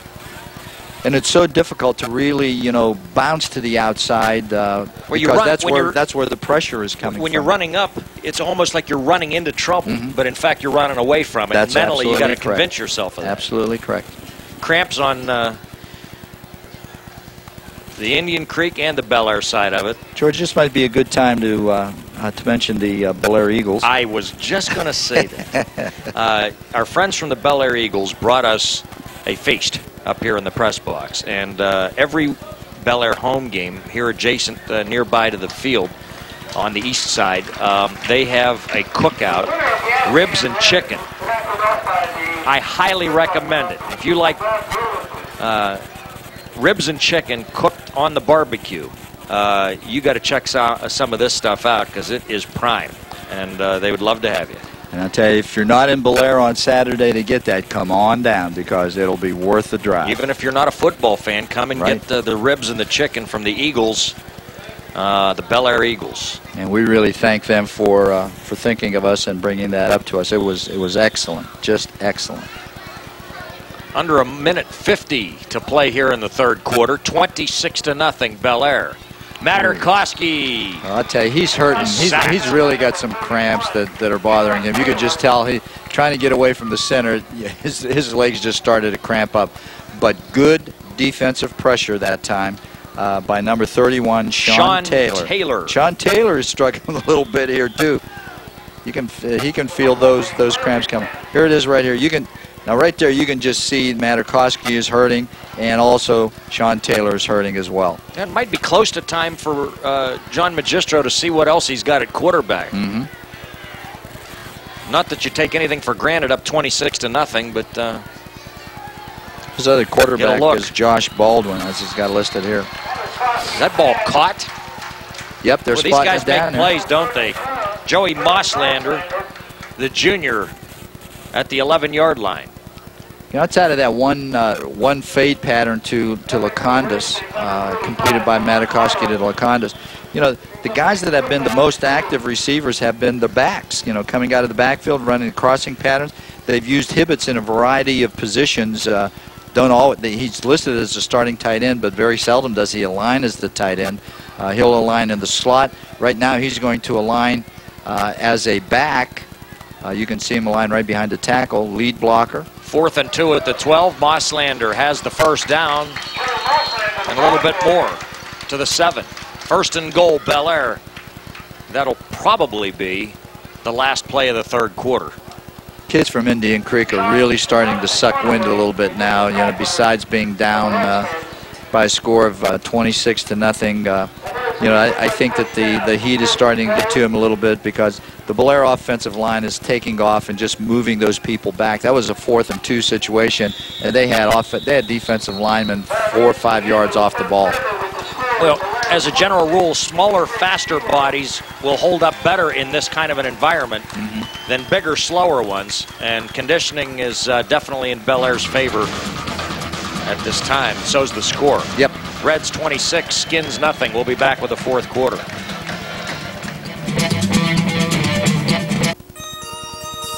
If you need money, come. George Kellis and Coach Rich Walensky here on WTOV TV9's coverage of high school football. Bellaire with the ball at the Indian Creek 7-yard line. First down. Materkoski in some trouble.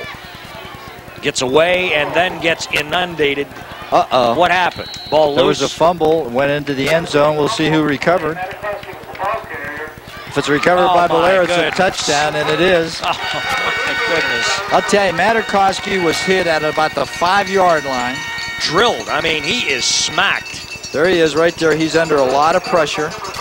Number 45 putting a lot of pressure. There you can see number 44 does a good job. And there goes the ball into the end zone. And I think it was Drew Spencer coming from the outside and recovered that ball in the end zone. John Otto knocked the ball and some of Materkoski's parts into the end zone. Pat Hickman also in there. Both of those guys did a great job. Fortunately for Bellaire, they recovered the right things. Homer to kick the extra point. They can do no wrong here. That's where quickness and speed pays off, though. If the ball's on the ground, I'm going to bet you that these guys are going to get after it more times than they'll lose it. Yep, sure looks like it. Homer no good, so they'll settle for a 32-0. He hasn't had a lot of success down here at the end zone down here to our left and kicking. That's the second one he's missed. He missed the first one after their initial score, but there's no question that Homer has a great leg. And get a few mechanics straightened out, and he's going to be drilling those right down the middle. John Magistro says, you know, he says, Coach, he says, that's one thing. He says, I never mess with the kickers. And I've seen it so many times in my career when I was coaching that, you know, you start messing around with kickers and you can overcoach them, and the first thing you know, they're kicking the ball worse than what they were before you start coaching. Unless you yourself have been a soccer-style kicker, how can you coach it? It's not an easy thing to do. Correct. There's not a lot of people that have had experience with soccer-style kickers. 11:44 to play. Bellaire, believe this or not, is trying to break a 3-game losing streak. Don Sloan just whispered in my ear, and I believe he's right. According to the National Football League rules, that cannot be a touchdown in National Football League, yes. So what does that go then in the NFL? As a touchback? I got to think about that. I don't want to say the wrong You wouldn't thing. lose possession in a situation like that, would you, George? I wouldn't think so. I know in the last 2 minutes of a half, that's the old goes back to the point of the fumble, according to what Sloan's saying. I think he's right. I'm glad Don Sloan is here to interpret all of these NFL rules for us. I'm telling you that right now. I love it. Good, strong kick. Homer takes his man all the way back to the 2-yard line. Nice. Good job by special teams play. Number 30 for the Bellaire Big Reds doing a great job. Farmer on the return. Dusty Barnes on the tackle for the Reds. Going to take another look at it here. He's got a good head of steam up here, he's trying to find a crack, and almost would have had he not been caught from behind by Barnes. Good job by the special teams of Bellaire. They played a big role in this game so far. Two teams with real strong aspirations for this season again in Division 4 in our region, Bellaire and Martins Ferry. Martins Ferry pasted Cambridge 52-0 last night. Bellaire leading a good Indian Creek team 32-0 here this afternoon. Quarterback draw. That's close to a first down. Very close. Number 7, Pickford. So Pickford is a senior, and Yates is a senior. Yates played 2.5 quarters. Indian Creek is still trying to find whatever it takes to get in the end zone. They trapped that. They pulled the backside guard. Nice kick-out block right there. I wasn't sure. I can't really see who that was, but I think it was Chad Donzilla leading that and getting a good kick-out block on the defensive end from Bellaire.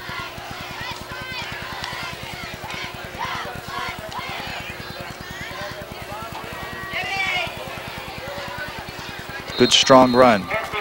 Number 71, that's I think that's Sherwood, Mike Sherwood's son, who will wear dual numbers. He'll either wear 27 or he'll wear 71, and today he's wearing number 71. That's Matt Sherwood. This is Anthony Martin, the ball carrier for Indian Creek. Breaks a tackle right there, breaks another tackle. Very difficult to bring down, does a good job. Now these two teams wear identical logos on their helmets with one small exceptions. See if you can figure out what that is, Coach. Okay. There he is again. Martin again across midfield or up near the center stripe.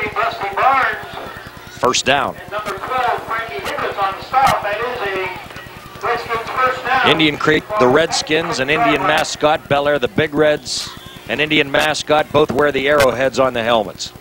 But there is a difference. Here's Martin.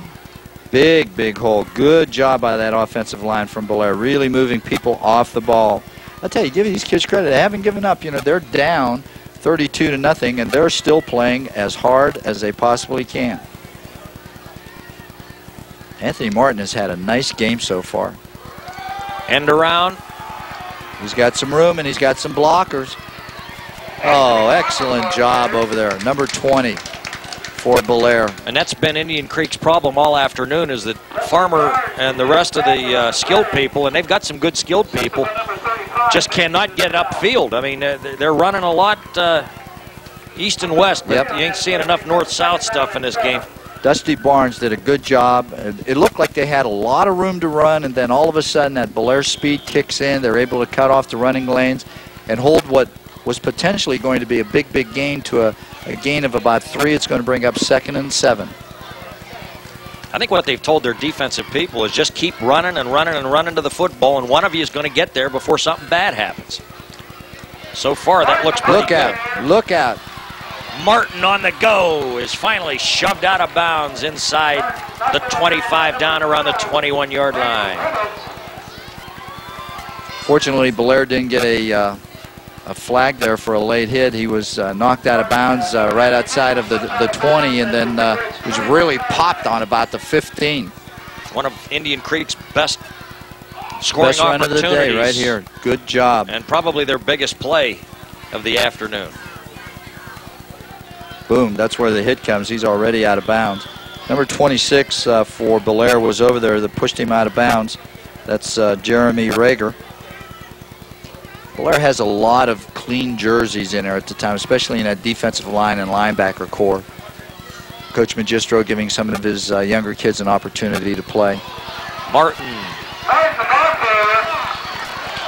Ball on the ground, picked up. They're going to call him down. What's the ruling? The official, I think, was calling him down, George, right there. He was already spotting the ball. Indian Creek will maintain possession of the ball at the 24.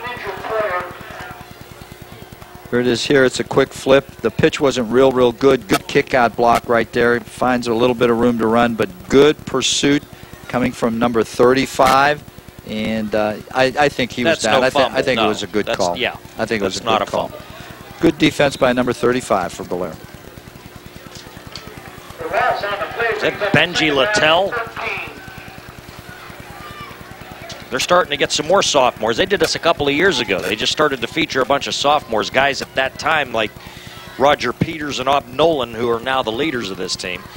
And it's a luxury when you have some depth year in, year out. They just keep finding guys that get in there and plug it in and do the job. Woo! Number 57 was there in a hurry. Scott Martin made the initial hit for the Reds. And he, of course, is a starter. One of the few starting defensive players for Bellaire that are in there right now. 6'2", 210, another one of those rangy athletic types, Scott Martin. 3rd down and 14 for the Creek, trying to get on the board for the first time in the 1999 season and to give Brian Mays his first opportunity to celebrate a score here as the head coach of Indian Creek. That was sort of a slow developing play. Martin was blocked, but came off his block to be able to make that tackle. Pickford throws, the ball is incomplete. You got to give Bellaire some credit for playing some pretty good red zone defense in this game. Sure Every have. time Indian Creek's gotten at least this far, they have hit a wall. Matt Sherwood is in there along with number 77 in that defensive line. That's Chad Tobin. Get this, George. 6'1", 290. Big boy. And he's only a sophomore.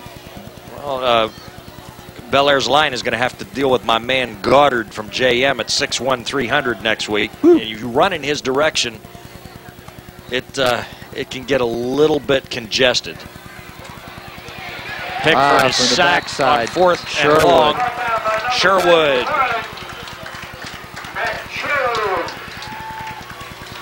Tell you, Matt Sherwood made a strong move to the inside.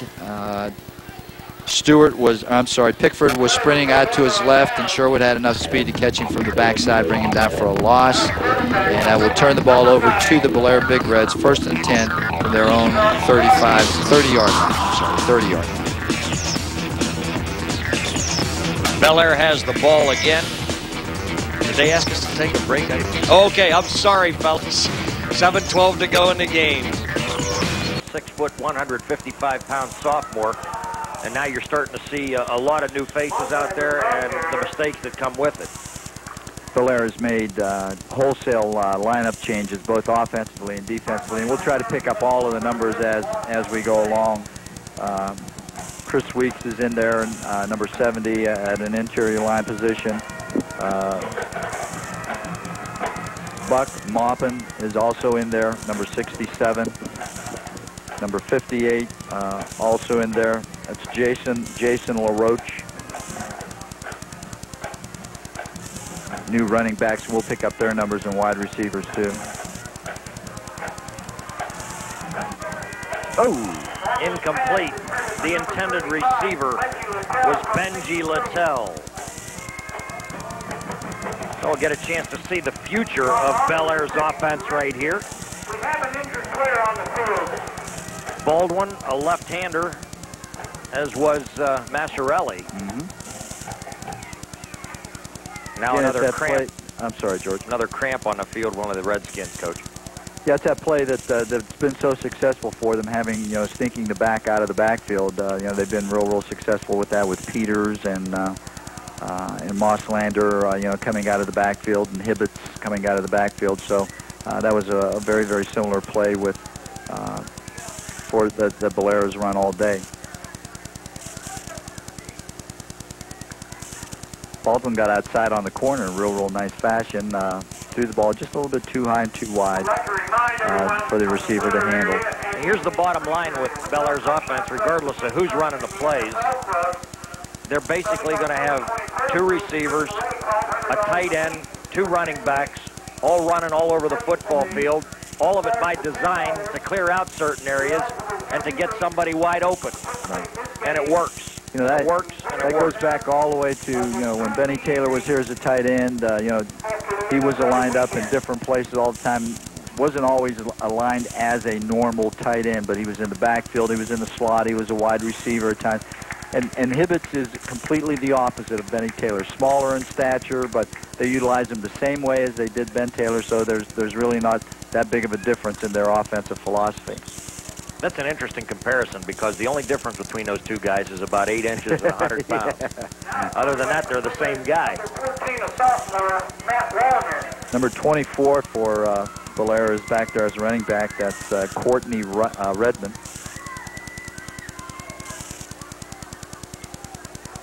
.6:24 to play. Bellaire with the ball on a 32-0 lead. Is that another quarterback? Another quarterback, number 14, George. Matt Warner. Another sophomore at 5'9", 165. There it is right here. It's straight drop back, and you can see here the protection breaks down a little bit. Good penetration. And number 38 for Indian Creek is the first one to get there. It'll be 4th down and about 2 city blocks. Lekanudos to punt, and they got to work on this, obviously. Plenty of time. Kicks it away nicely. Nice high spiral. Whoa. Good special teams coverage from that punt team, number 28. Roger Peters. How many times have we called his name today? A lot. And I think he's going to make a habit of it all year. Nice high spiral. Plenty of hang time, giving that punt coverage team time to get down there. Martin, boom, the return man at the 49-yard line, 1st and 10. Also number 30, Dusty Barnes down there as well. Well, the Redskins are going to give it their best effort to get something on the board here in the waning moments. And Bellaire with a second defense out there, determined to hold the fort. I see Mike Linsky and the JM coaching staff exiting. And there's the house on the hill overlooking Nelson Field. Sun-drenched Nelson Field. Pickford throws, and did he catch it? No, one hopper. But I tell you, he was open. That was Anthony Martin. Is that Martin? Yes. Coming out of the backfield. Was open, circled out of the backfield, found a little crack in that little seam in that zone defense, and just was not able to deliver the ball so that he could have a chance at catching it low. And it hopped once. He got it on the short hop, incomplete, 2nd and 10. Clock stops at 5:32. Bellaire 32. Indian Creek nothing. Could be a long 5 minutes and 32 seconds. Trips. Pickford throws and has a man for a first down at the 35-yard line. The reception by Ryan Doherty. The trips over here. Doherty was aligned, I think, as the widest receiver. The 2 inside receivers cleared out. He came underneath, and it was wide open. And Pickford did a good job of throwing the ball, hit him right between the 3 and the 8, and on the run. And that's a hard pass to complete. It doesn't look that difficult, but you got to make sure that you get the ball out in front of that receiver where he's going to be. Pickford again shoots it out. The ball is caught. They keep him in bounds. That was a long pass, George, but this is a relatively short gain. It's only a gain of about 6 yards. And boy, I tell you, he threw that ball about maybe 30 yards to pick up 6. Doherty. We'll call it 7, 2nd and 3. Ball at the Bellaire 28.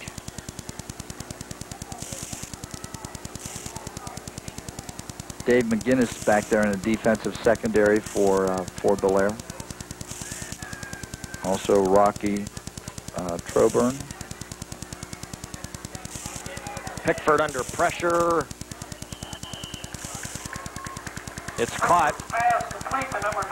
And a first down inside the 25 to about the 22. Sort of a throwback pass. He sort of semi-rolled out to his left and then threw back to Anthony Martin to his right.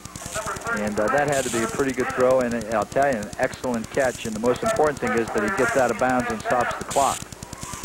Ball now at about the 21-yard line of Bellaire. Number 24 in for Bellaire at the free safety position. It's Courtney Redman. Pickford on a quarterback draw. At the 15, trying to get to the 10. They'll mark him at the 11-yard line.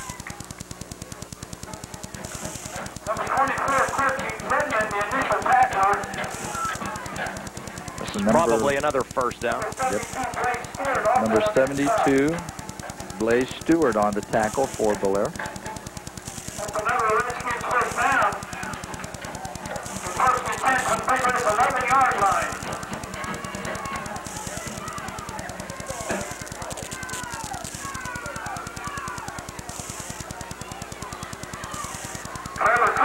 Trevor Cooper. We haven't seen as much of him in the second half as we did early on. I'll tell you, they have two potentially good tailbacks in Cooper Farmer and Martin and Farmer, and I think they got some skilled people. Got some good skilled people. Anthony Martin has had a real nice game. Ball at the Bellaire 2. Number 44, Pat Hickman checks in at the fullback position. Number 39, Trevor Cooper at the tailback position. There is Cooper. Will he get there? And it's a touchdown. Touchdown, Indian Creek, Trevor Cooper. So with 3:14 showing, Indian Creek is in the end zone. And it's a nice drive by Indian Creek, George. You know, they completed some key passes. They were able to move the ball on the ground. Here's Cooper taking it in for the score. Good, strong inside run by Cooper. Takes it into the end zone for the Indian Creek Redskins. Are you going to tell me what the difference between these logos are now, or what? Do you really want to know? Yeah. All right. Okay. Guys in the truck are going to get a tight shot of the logo so we can try to explain this to you. Hughes with the point after. Good. 32-7.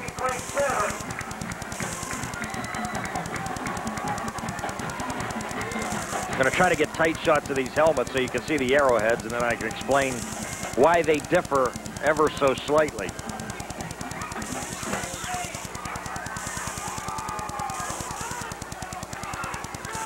Well, we're going also to see the same arrowhead, by the way, that Florida State wears on its helmet. There you see the Bellaire. Okay, I know. It's the feather. All right. The feather on the Bellaire logo is to the top of the logo, and the feather on the Indian Creek logo is to the bottom. And do you know how that happened?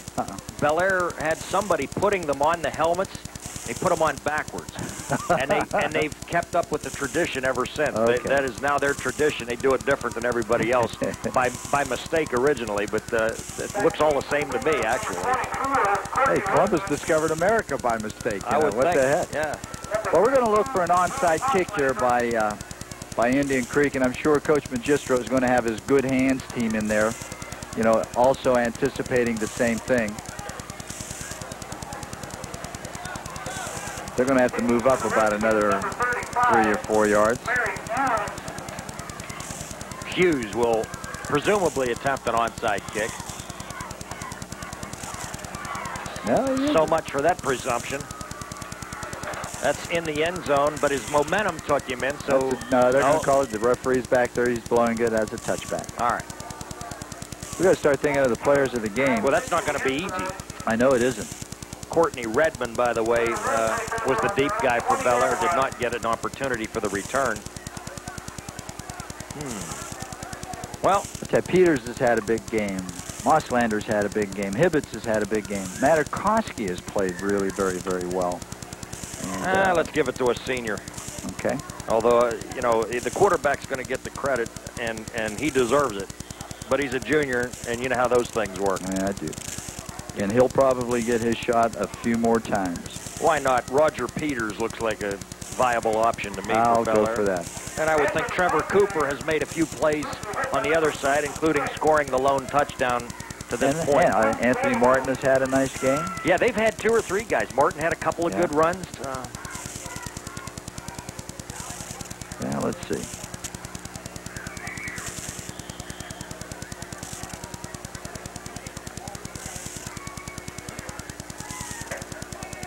Well, that's going to be pretty hard, isn't it? Because Martin and Cooper are both juniors. Is that right? Yeah. Well, let's see. Come on, we got to find a senior on that side. Well, I'll tell you, there's very, very few seniors on that Indian Creek roster. I think George. they've got a nice future here. Yeah, they only have like 10 kids, 10 seniors. Well, I'm looking at their defense now. You look at their secondary is 2 sophomores and a junior. The linebackers are 3 juniors and a senior. And their interior line is 2 juniors. I'm sorry, a junior and 3 seniors. What the heck? Give it to Mac. Okay. He's big and he's tough, and I ain't messing with him. That's right. If he doesn't get it, he might beat us up. That's right. But he has had a good game offensively and defensively. And, you know, he's blocked well from his offensive tackle position. Plays as a defensive end in that 4-4 look, and you have to have a little bit of agility and speed to play there, and he's certainly done a good job for the Indian Creek Redskins. That may give Bellaire an automatic first down, as the Redskins got a little bit over anxious to get back in there, 3rd and 4. Bellaire can pretty much run the clock out from here. 32-7, Bellaire leads Indian Creek.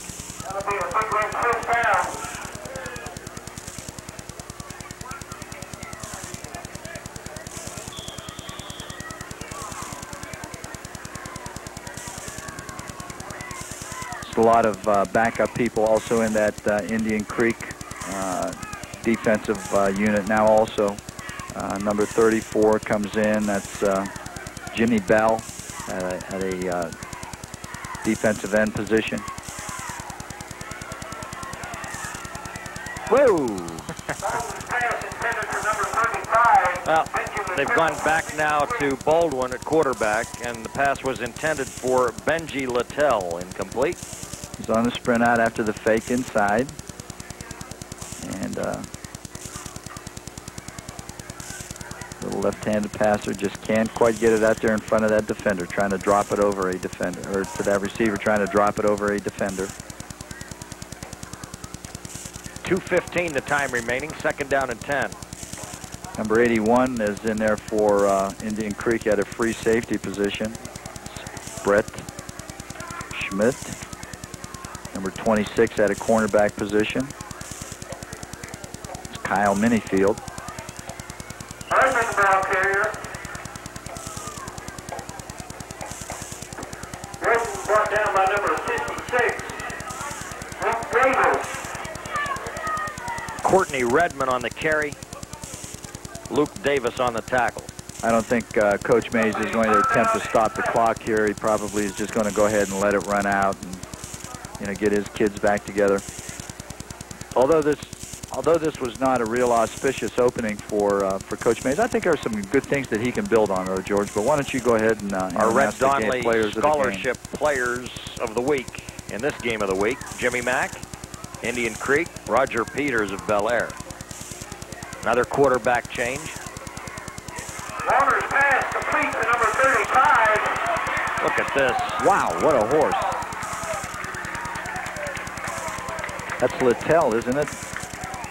Coming out of the backfield. Dusty Barnes. Oh, that's number 30. 5'9", 155. Was it 30 or 35? Well, we're going to see right here. Might have been 35. Benji Littell. You are correct, 35. sir.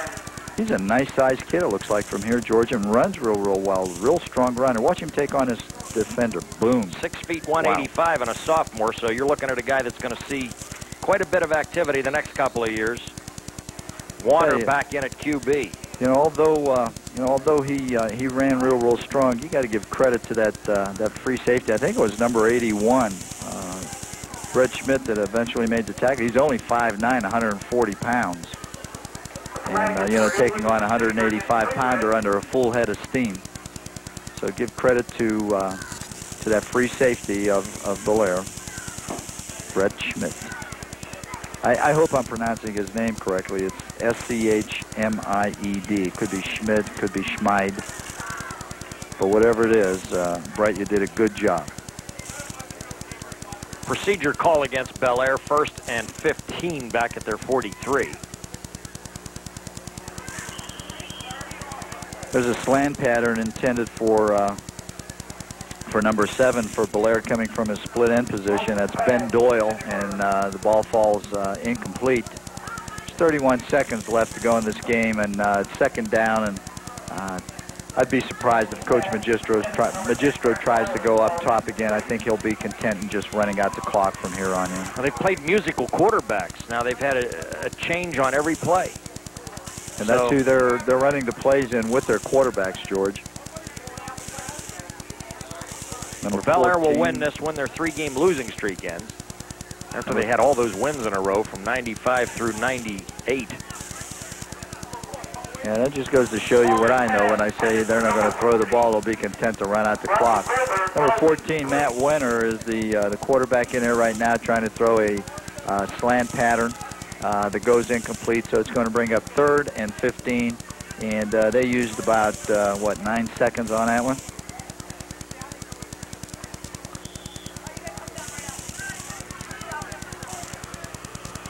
The way they're walking up to the line, I think they're going to take maybe a knee.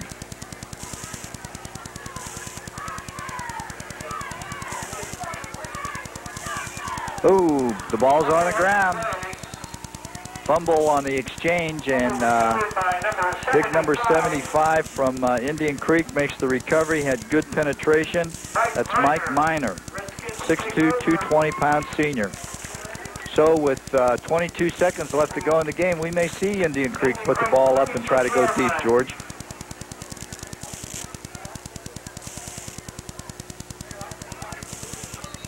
It'll be Bellaire and John Marshall here on WTOV 9 next week.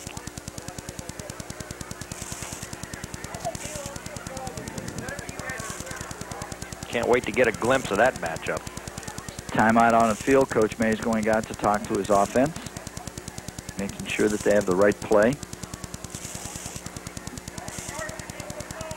As I said before, George, you know, even though Indian Creek is losing 32-7, you know, with just a few seconds left to go in the game, I really think that there are some positive things that Coach Mays can take out of this game. I think he found himself some running backs.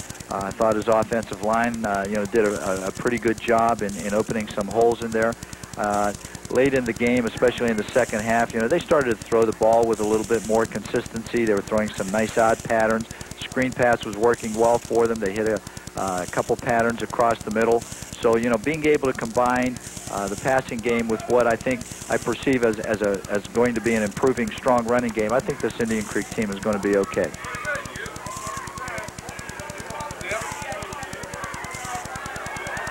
Who's got it?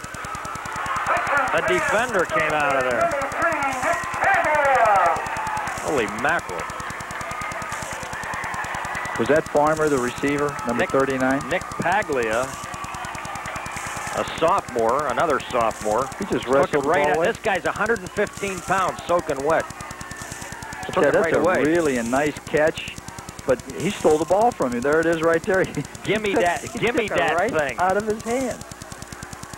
Nice throw, however, by Pickford. I tell you, had a nice touch on the ball, laid it over a defender, and number 39 made a Mike.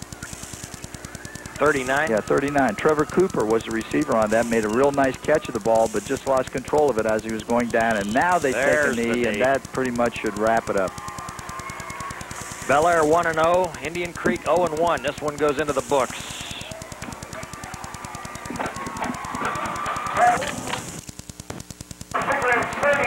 Alrighty, there's your final score.